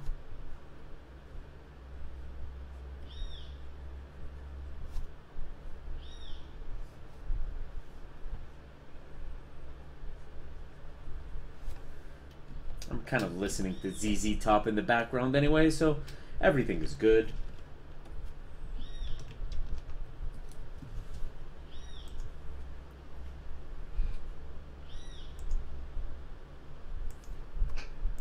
Okay.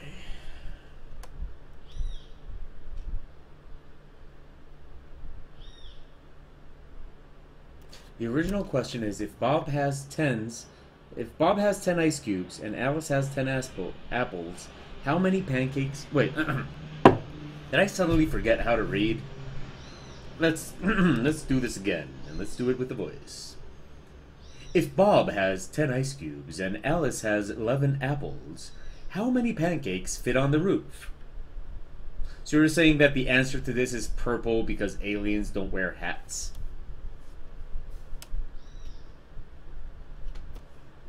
Man, you guys suck.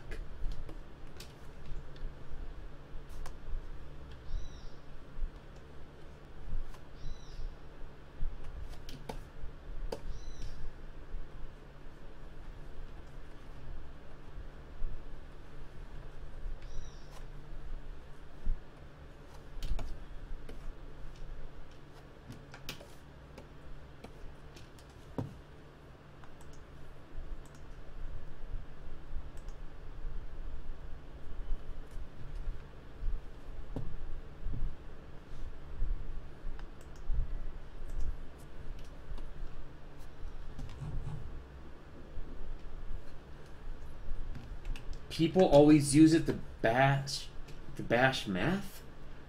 Dude, now I get even less. How do you use that to bash math?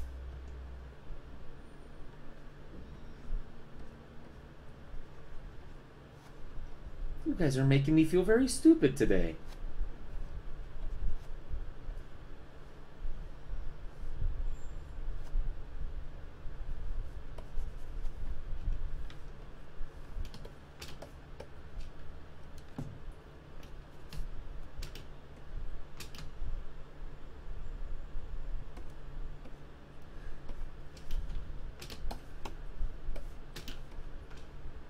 Tech support people are mean. I mean, I'm a teacher, so I'm mean sometimes, but man, you guys are evil.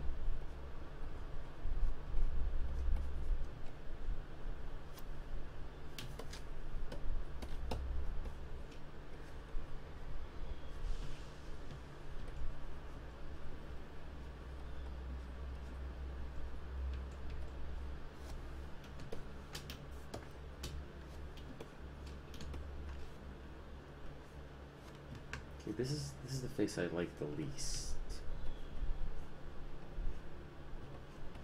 Let's see if I can get this one to work.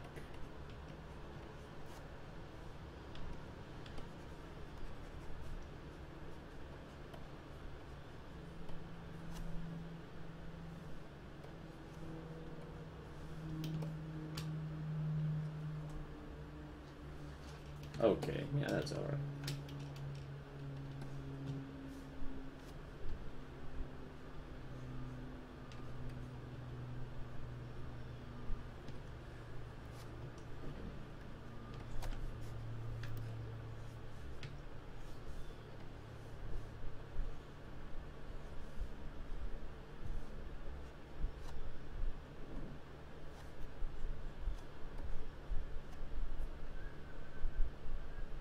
There we go.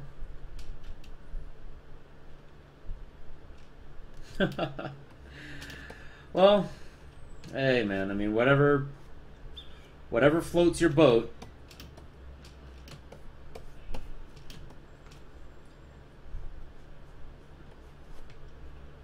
Okay, so come on, people. Next question. I'm at this part of the image where I don't really have to think much about what I'm doing, just kind of mechanically. Sketching is the part where I have to think a lot. This part is very, very, very automatic. I can talk all the way through this part. So, come on, people. Give me some questions. Give me something to talk about.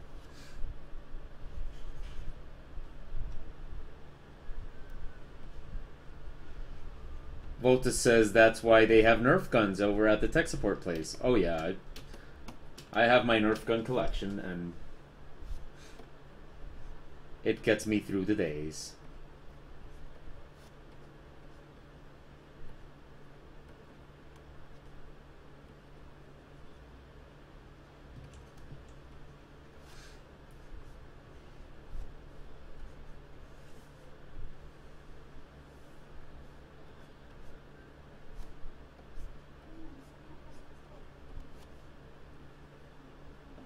Okay, here we go.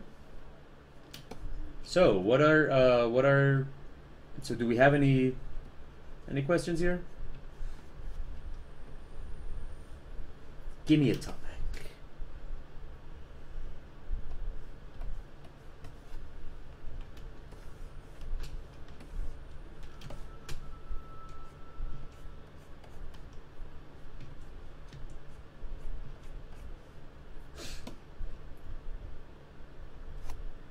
Why would I pour more water in the cup? What kind of question is that? If the cat wants water, I give him water. You know, I'm not gonna question his actions. It's not my place to question the cat. It's my place to serve the cat.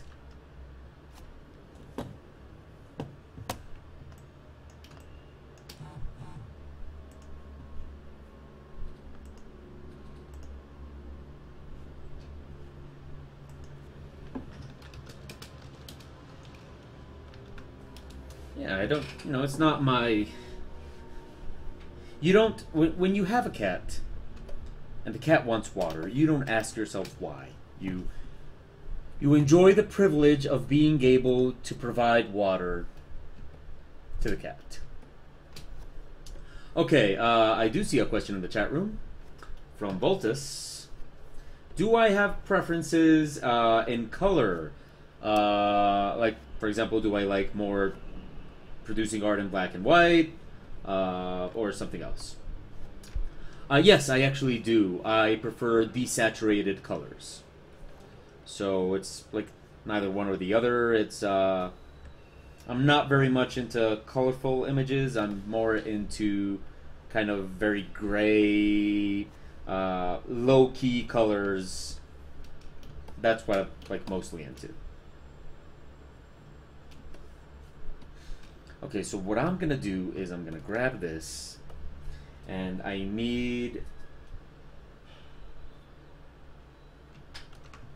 actually need this cup as a mold for all the other cups, because, you know, it's like this cup, well, I want it to be the same all through, so let's use it. Okay, so yeah, those are like my color preferences. I prefer desaturated colors, heavy illumination. I prefer to give a lot more importance to the lighting than to the color. So yeah, that's kind of my personal preference.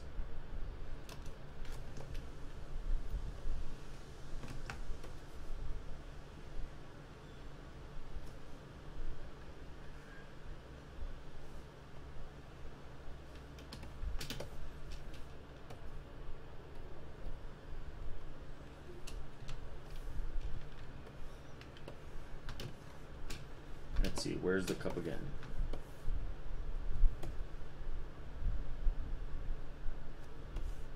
Whoa. Okay, come on. Stand still.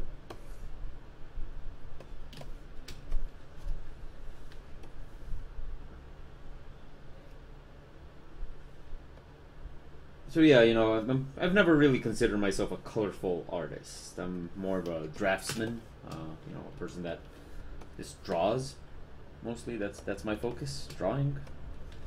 And I did kind of center a lot of my attention on illumination, so that's kind of my main focus.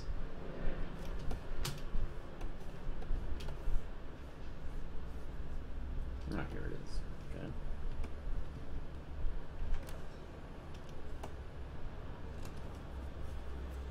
Man, it's getting hot.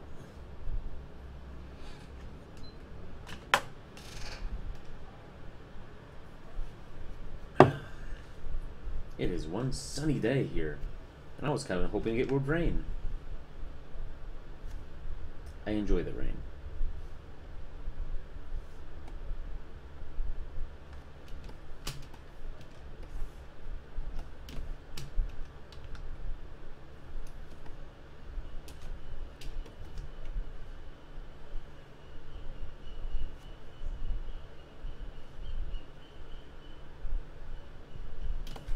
Okay, now if anybody's wondering, the reason I'm doing this way is because, you know, the cup is not, like, variable in size or shape. It's always the same cup and everything like that. But I don't copy-paste stuff, so in this case, I'm just kind of using this to make sure that all the cups have the same dimensions and all that kind of stuff.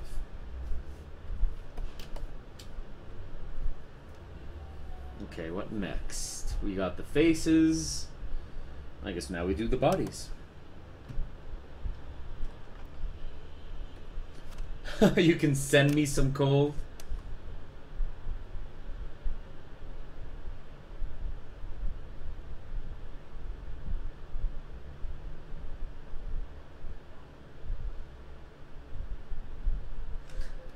Wow, that is a fascinating spam bot we got just now. The spam bot, which, by the way, is called Orcus Thorn. Why don't you use Kappa Mine Gold Mine? Don't miss the income, bro. LOL. I'll thank you, Spambot. I'll definitely check it out after banning you.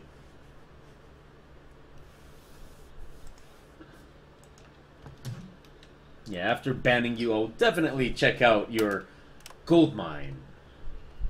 Voltus tells me that they have 3 degrees Celsius. Oh, that sounds awesome. Here, I'll tell you what temperature we got here. Let's see.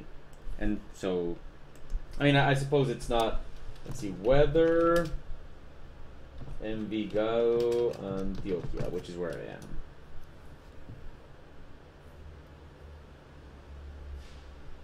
Okay. It's... Okay, yesterday we hit 28 in the afternoon. And... Are we gonna have... Look at this. It says we're gonna have rain, or... You see, this is where I live. You see, in the same day you can have 26 up to 30 even weather, or it can go down to 16 and rain and have a thunderstorm. So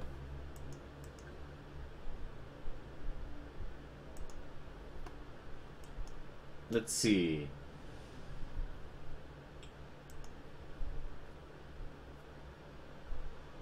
Well,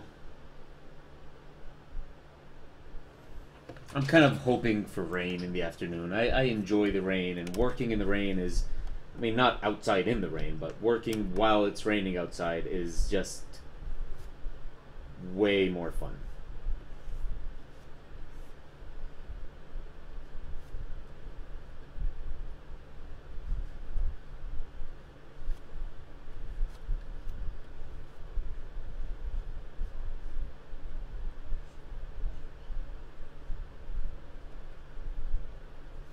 There we go.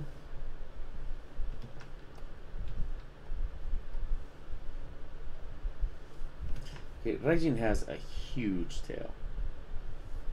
So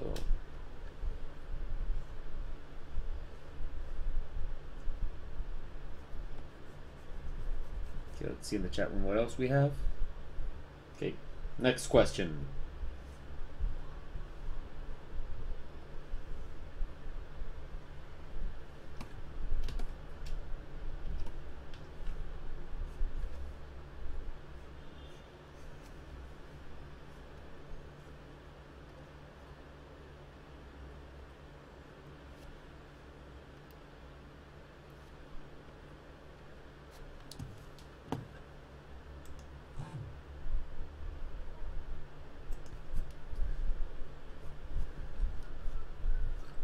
See what we got.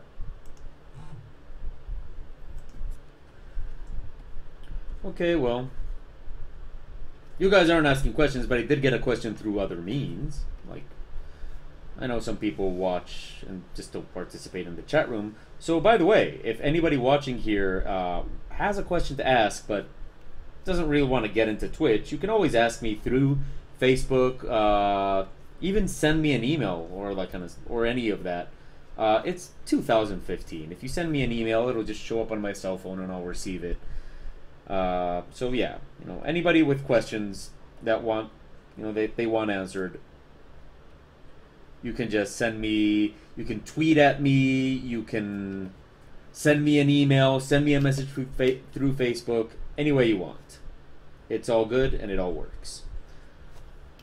But anyway, so I did get a question concerning the drawing of cats and what recommendations I give for the drawing of cats. Well,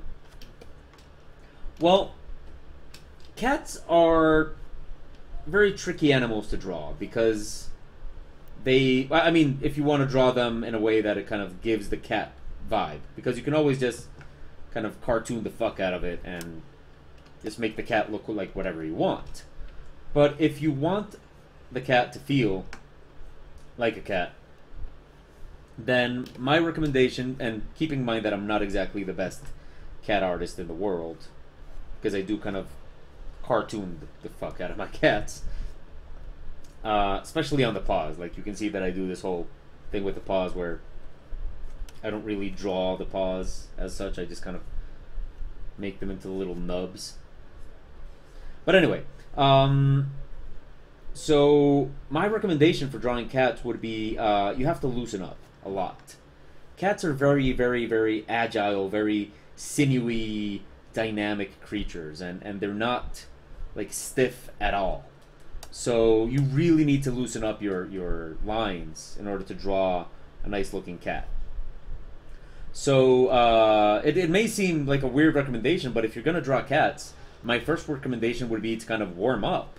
And you can actually see that happening to me in today's recording if you check it out later on, if you check out the recording on YouTube. You can see that the first cats I was drawing were very, very, very stiff. And basically when I was done with like the fourth or fifth cat or something like that, I had to go back and redraw the first cat because, you know, it was very stiff. So, yeah, that would kind of be my... Wait, I need to fix this. Ouch. Okay. Okay, this pen still has some life in it. Yeah, that would kind of be my recommendation. You have to really loosen up. Your lines have to be very, very fluid. Cats are very fluid animals. They have a lot of movement. And they kind of don't look right if you draw them very stiff. So, okay, and of course have your movement lines and your kind of shape dynamics and all that kind of stuff very up to date, because you gotta really kind of reflect the way they move and all that kind of stuff. Another one would be have your cat handy. You know, you should always have your cat handy anyway. Why would your cat not be close by? There's always a cat. And if there's not always a cat in your life, then why even bother? You know, what's life without a cat? We all need cats. So yeah, nice loose lines, lots of movement. Reference images and stuff like that are also very good. Cats have actually, that's good for any animal that you're going to draw. Don't forget that, you know, reference images are important, and especially in the case of beings that have nothing to do with our anatomy. And naturally, you know, loosen up and have fun. Like, you know, you're drawing cats, so, you know, don't stress out.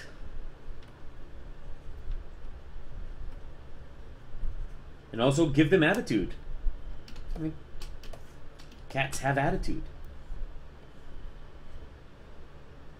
And to be honest, that's really like most of what you need when you're drawing a cat. You just need to give them attitude.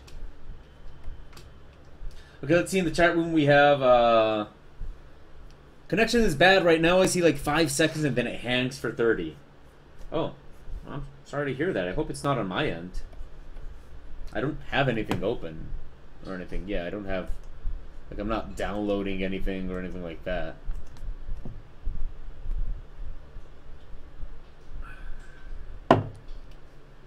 Wow, today's broadcast went by flying.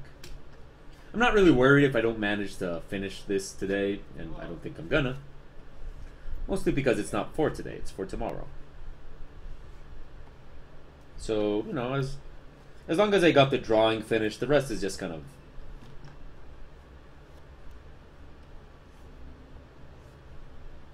Wait, that's too... Okay. As long as I get the drawing finished, the rest is just kind of coloring it and all that kind of stuff. Not really that interesting. You know, I think the interesting part is what we're doing here, which is the drawing.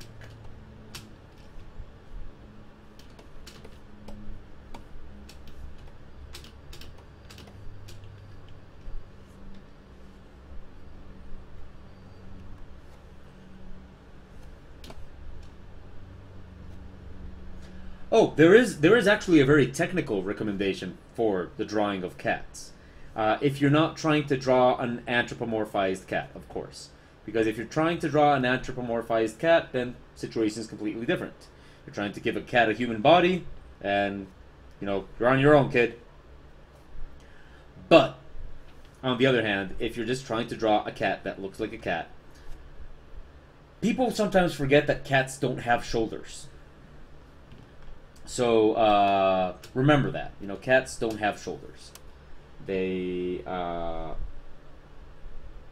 so, you know, when you're drawing a cat, don't give it shoulders.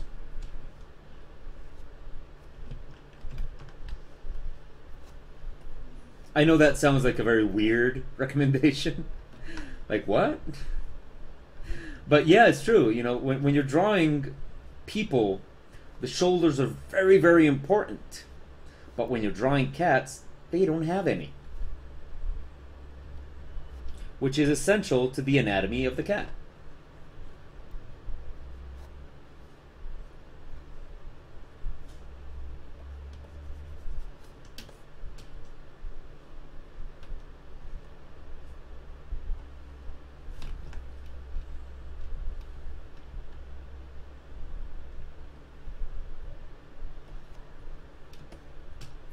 Oh, okay. Volta says that the problems on the broadcast are not me. He knows they're on his side because the train is full and everybody's on their cell phone. Well, at least you get to look at interesting people.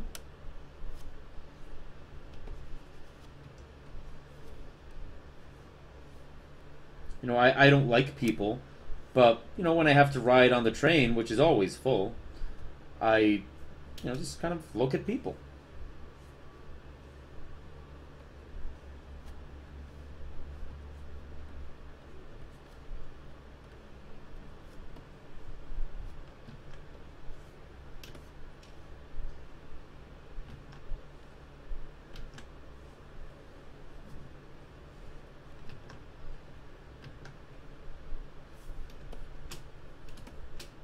Nice, okay. Now let's draw some of the water.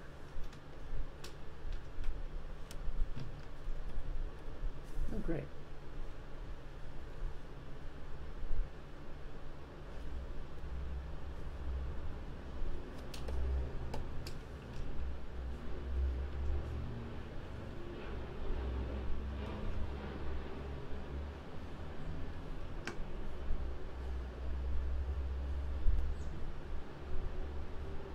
He actually does sit in the water puddle. And then he gets annoyed by it. He like starts just kind of shaking his legs like, ah, shit, there's water on the floor. Do you ever clean? Yeah, he is...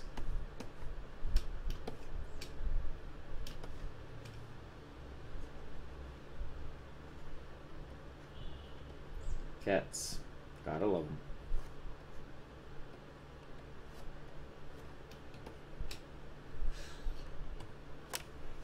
Okay.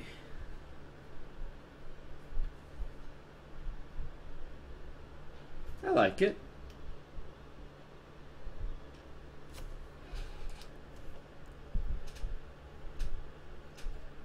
Yodel says that, you know who I've been thinking about the last couple of minutes? Robert Meatpole Buyatisvi. Buyatisvi. I have no idea. I do not know.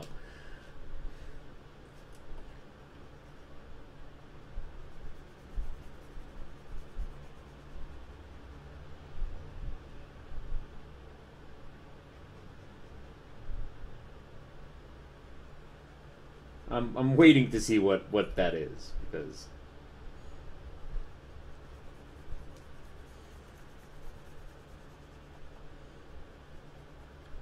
it's a fun name, though.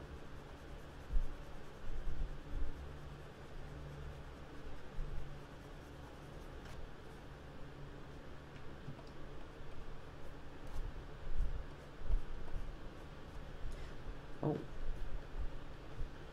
Apparently I'm working on the same layer. Not the best, but okay.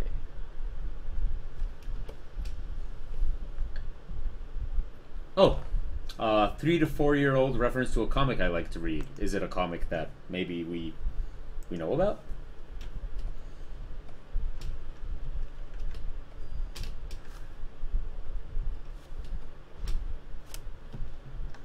Okay, so it's 11:14. What kind of time do I have? I think we have time to distribute this comic. You know, I mean, to kind of do the whole composition thing. Let's do that. Let's multiply this, use this, call this lines. It's important to label your layers. Helps you keep things nice and reasonable.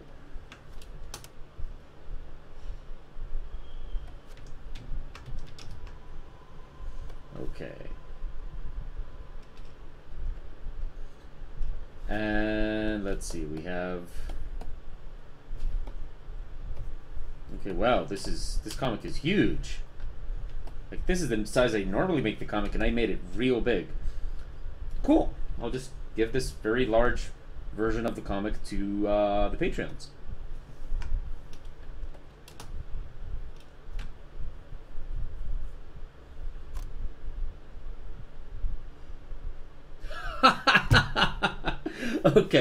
Okay. This is actually pretty awesome. Okay, so Yodel is talking about Robert Meatpole Bouillatisfi, and apparently it's from a comic I wrote. I love it. Oh, I love it. It is so yeah, that happens. You kind of, I mean, it's just, you do so much stuff. That sounds like a gnome name, but I don't know.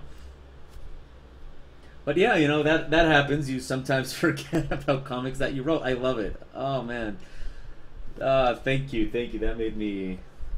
That made my day. So cool.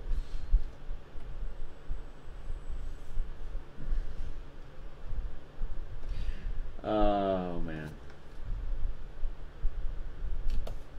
You know what? Let's actually cut all of these. Okay, let's do this. Okay, so 1, 2, 3.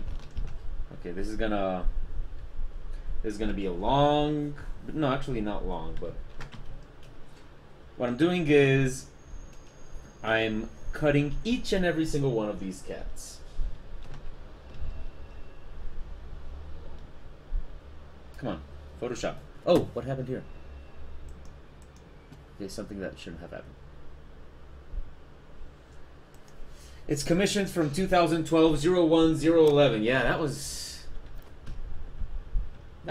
quite some time ago.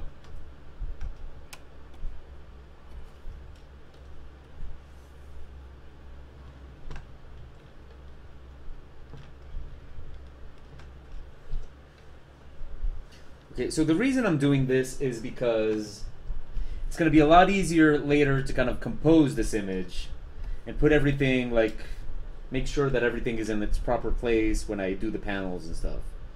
So this is just going to make my life easier in the long run.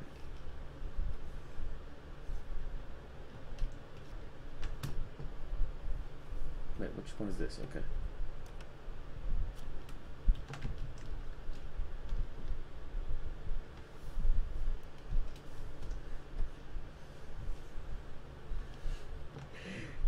I think the most awesome part of everything that just happened was that I said I didn't know who it was, but I thought it was an awesome name.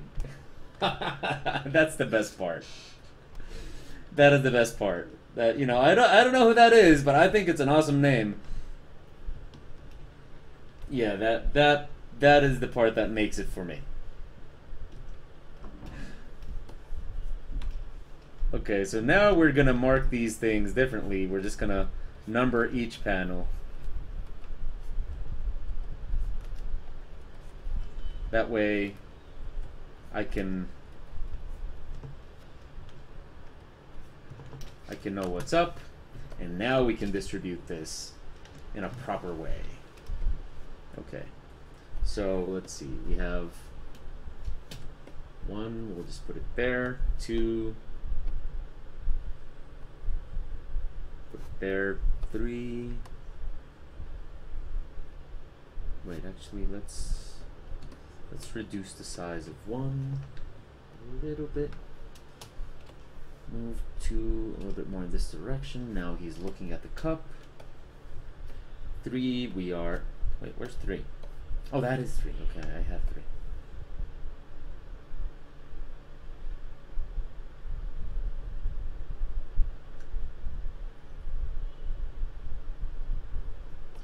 Yeah. Well, and yeah, like I said, I mean, we just got a spam comment a little while ago that was extremely readable.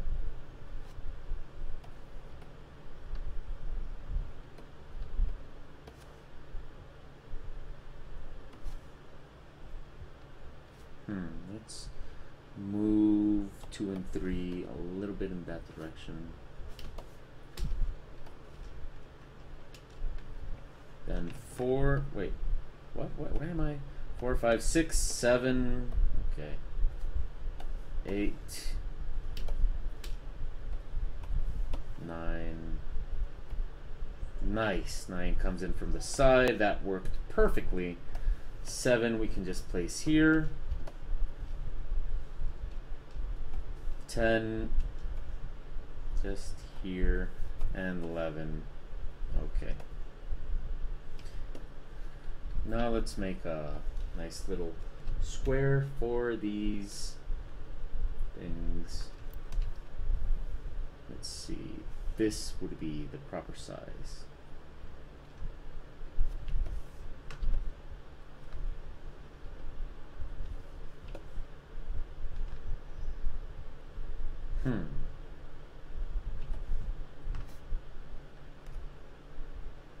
Actually, I might redistribute this again to emphasize the repetition of it all.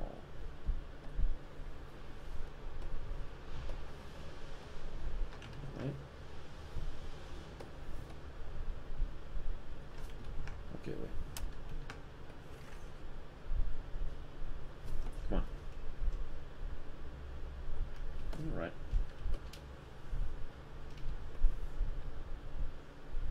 Too much stuff. Okay.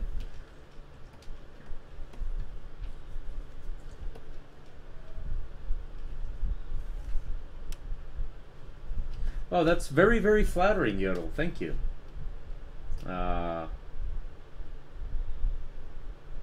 It's always flattering to have somebody remember, something you made.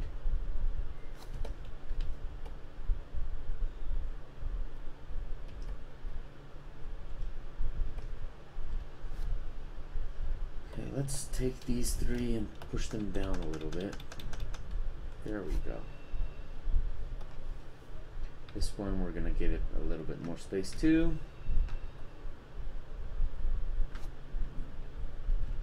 Actually, I might have to start modifying them a little bit.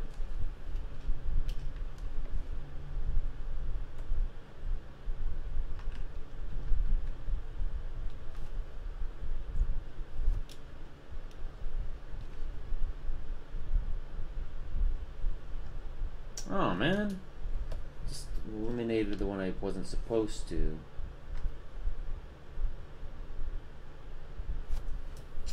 How do I want to do this?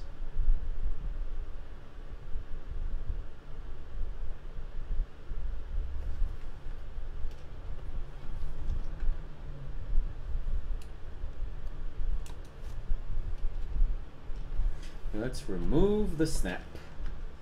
Okay, so what I'm doing here, I mean, I know this doesn't look like a lot of fun, but what I'm doing here is I'm just kind of working on the composition of the comic, and, it's nothing to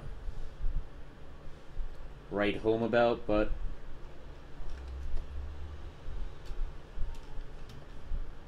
it's something you gotta do.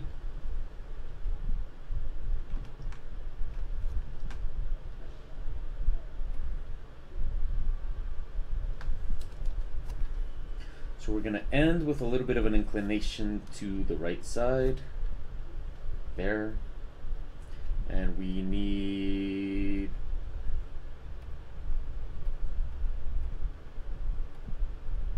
Wait, where am I? Ah, here we go.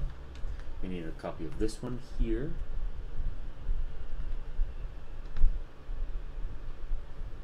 We're going to need more space. Now let's do auto select, and we're going to need a little bit more space here. Okay, no, 2 layers are not selected. Leave me alone.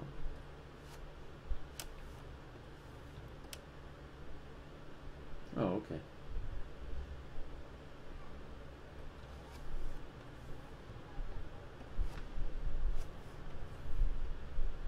Oh, come on.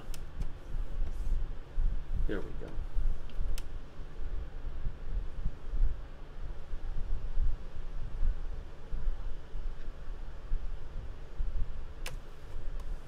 Okay.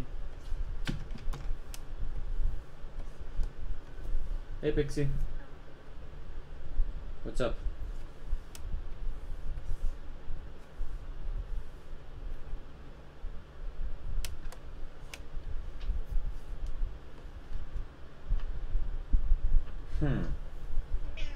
Yes, Pixie. Okay. Sorry, I'm just not entirely convinced with those smaller squares. Which one is this? Okay, we'll just eliminate these two.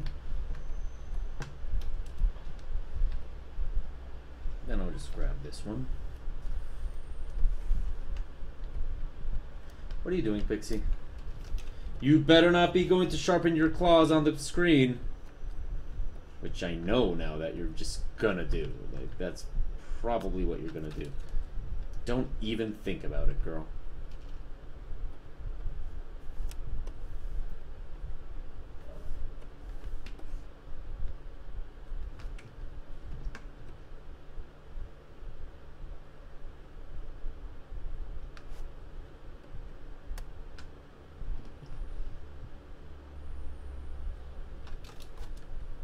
Now, what I have to do is grab number 2 and bring it down here. And then 1, 2, 3, 4, 5, 6, 7. There we go. We can place this all in a group. Then we can grab all these rectangles. Let's see them without...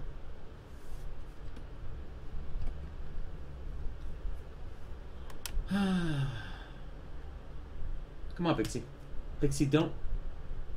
What are you doing? Why are... No, you can't sharpen your claws on the screen. Stop it. Don't yawn at me. Come here. Come on. There you go. Lay down. There you go. Ball of fluff.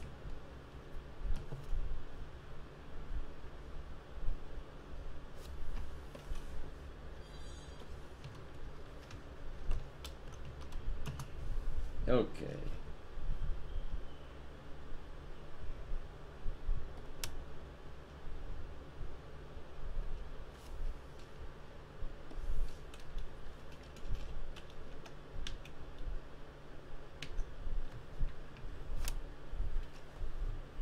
Okay, that works for me. Now let's... Okay, well, we're not going to color this today, but I'm probably gonna just... It was a very productive morning. After all, it was a lot of drawing that we had to do for this.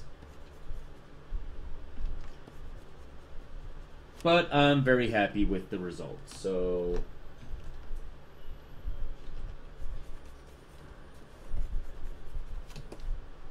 And you know, we got like a couple of minutes left on the broadcast, but not enough time to finish.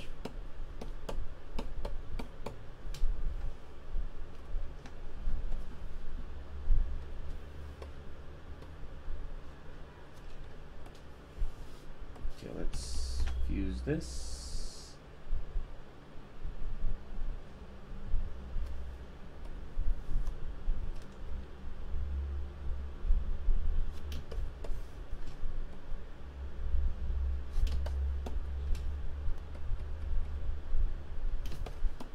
Okay, now we're just kind of doing a little bit of just setting everything up.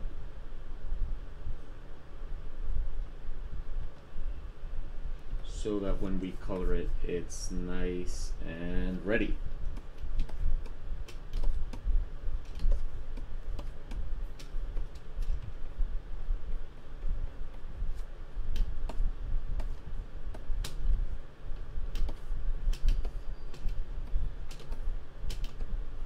Great.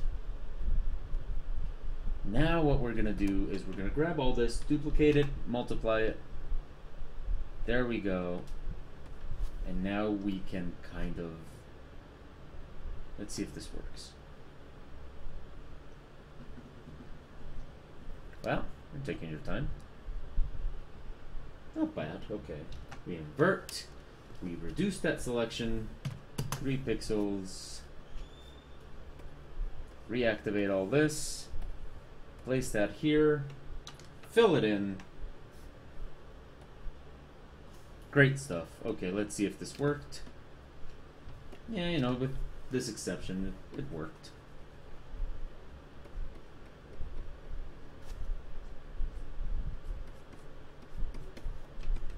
And we'll just grab our pencil, tell it to become an eraser, and erase this line here so it's nice and smooth. Great. Let's see everything else here. Actually, let's reduce this all a little bit. No, you know what? I'll just erase it. Manually, it's not too much. There we go. The tail here needs a little bit of polish as well. How big is this? Okay. This is actually ending up being a very large comic. I'll be very happy to give such a large comic.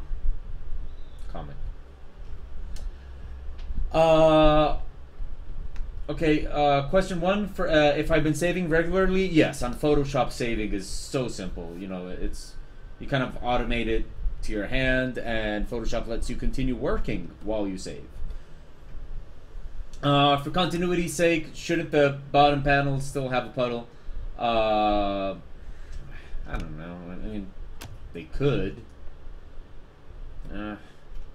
I wasn't gonna, but now that you said it, now I have to.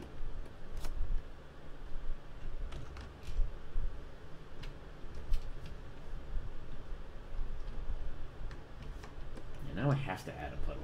And I wasn't gonna. Damn it, it's hot.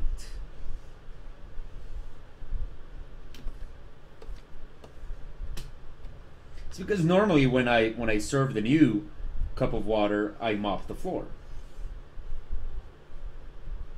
But since I didn't show myself doing that,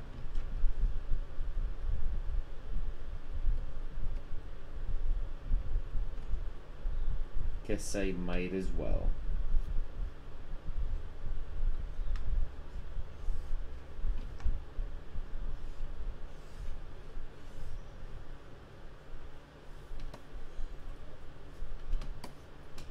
Okay.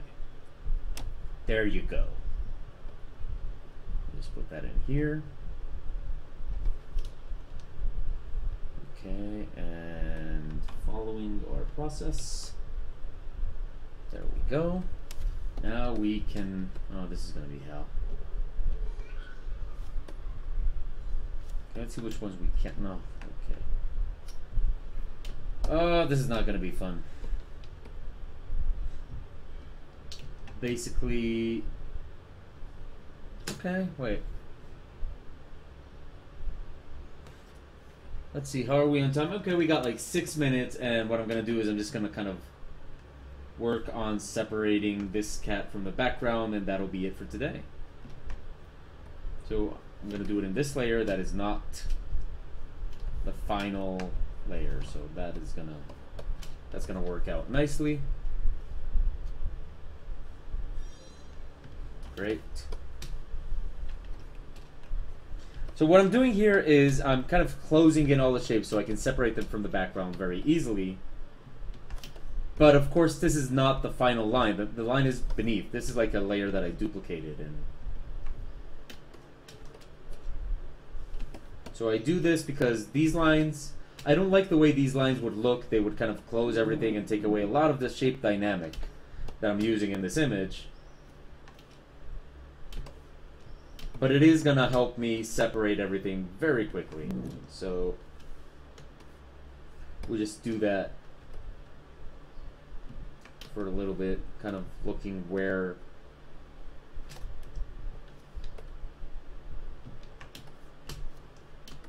of course. The idea is that when you like work with pencil, you have nice loose lines that kind of sometimes don't close and all that kind of stuff, and it looks nice. I like it. But, you know, that's not exactly the most convenient thing for when you're trying to color. So what I do is I close them in this part. Everything here seems to be working well. Great. Now we can select them all.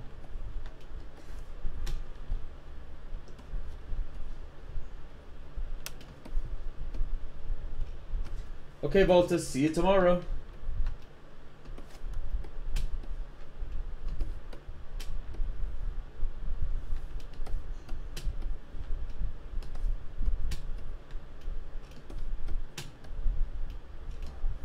Wait, didn't I close this one?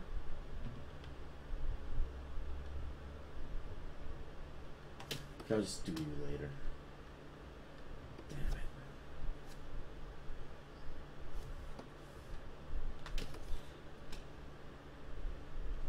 Okay, wait.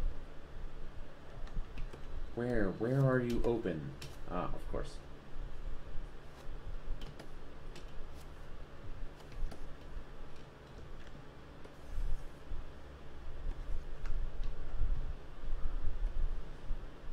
There we go.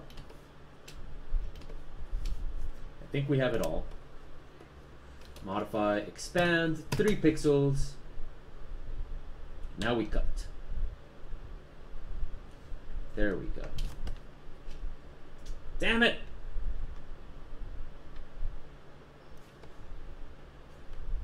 Okay, worse things have happened.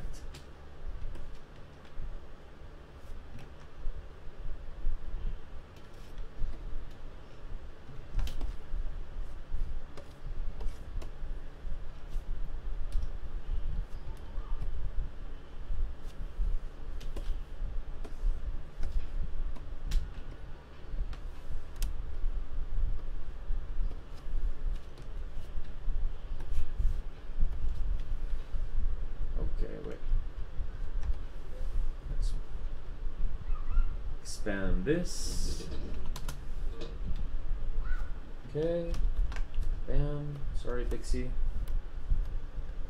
Yeah. Okay. There we go.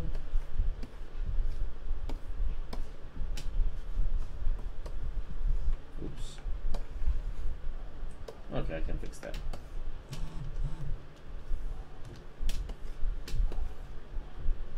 And there we go. Now we have the cut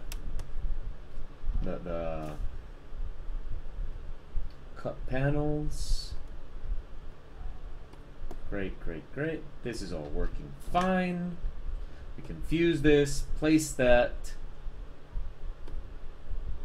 This actually, we're going to, what's this? I don't know.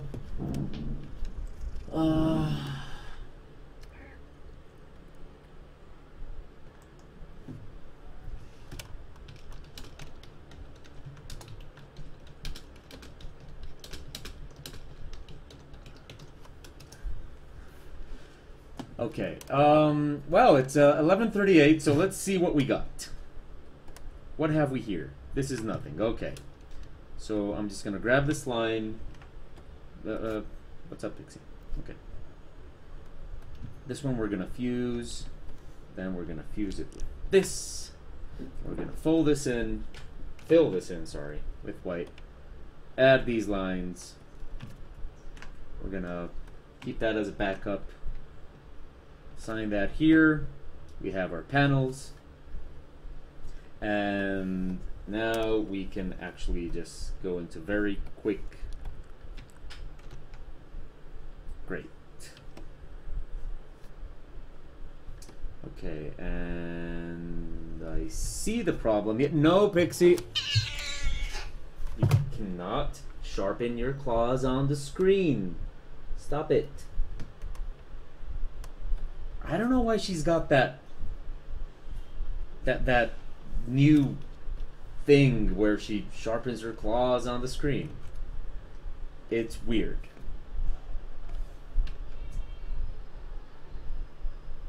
Okay, wait. I just made a huge mistake.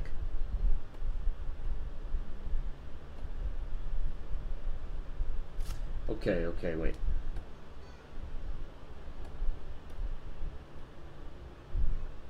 Leave this on multiply. Place this here. Make that normal. Activate this. What's this? Okay. We don't need that. What's this? Okay, bam, bam. Wait, I'm getting mixed up with my own stuff here. Okay, what's this? This is the base. These are the panels in the background.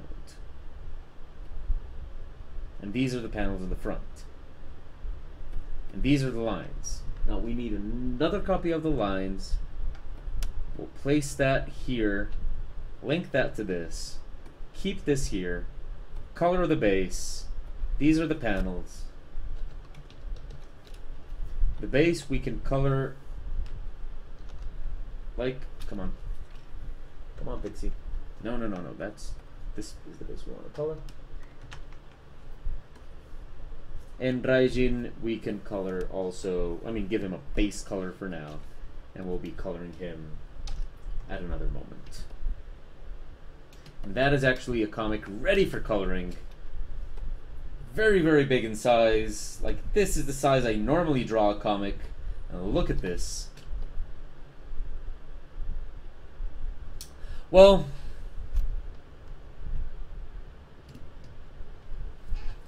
okay. So, that's it for today, actually. I will see you tomorrow. Tomorrow I will not be drawing this. This will be done by tomorrow. But this is the comic we got today. This is what we drew today. Wait, no, okay.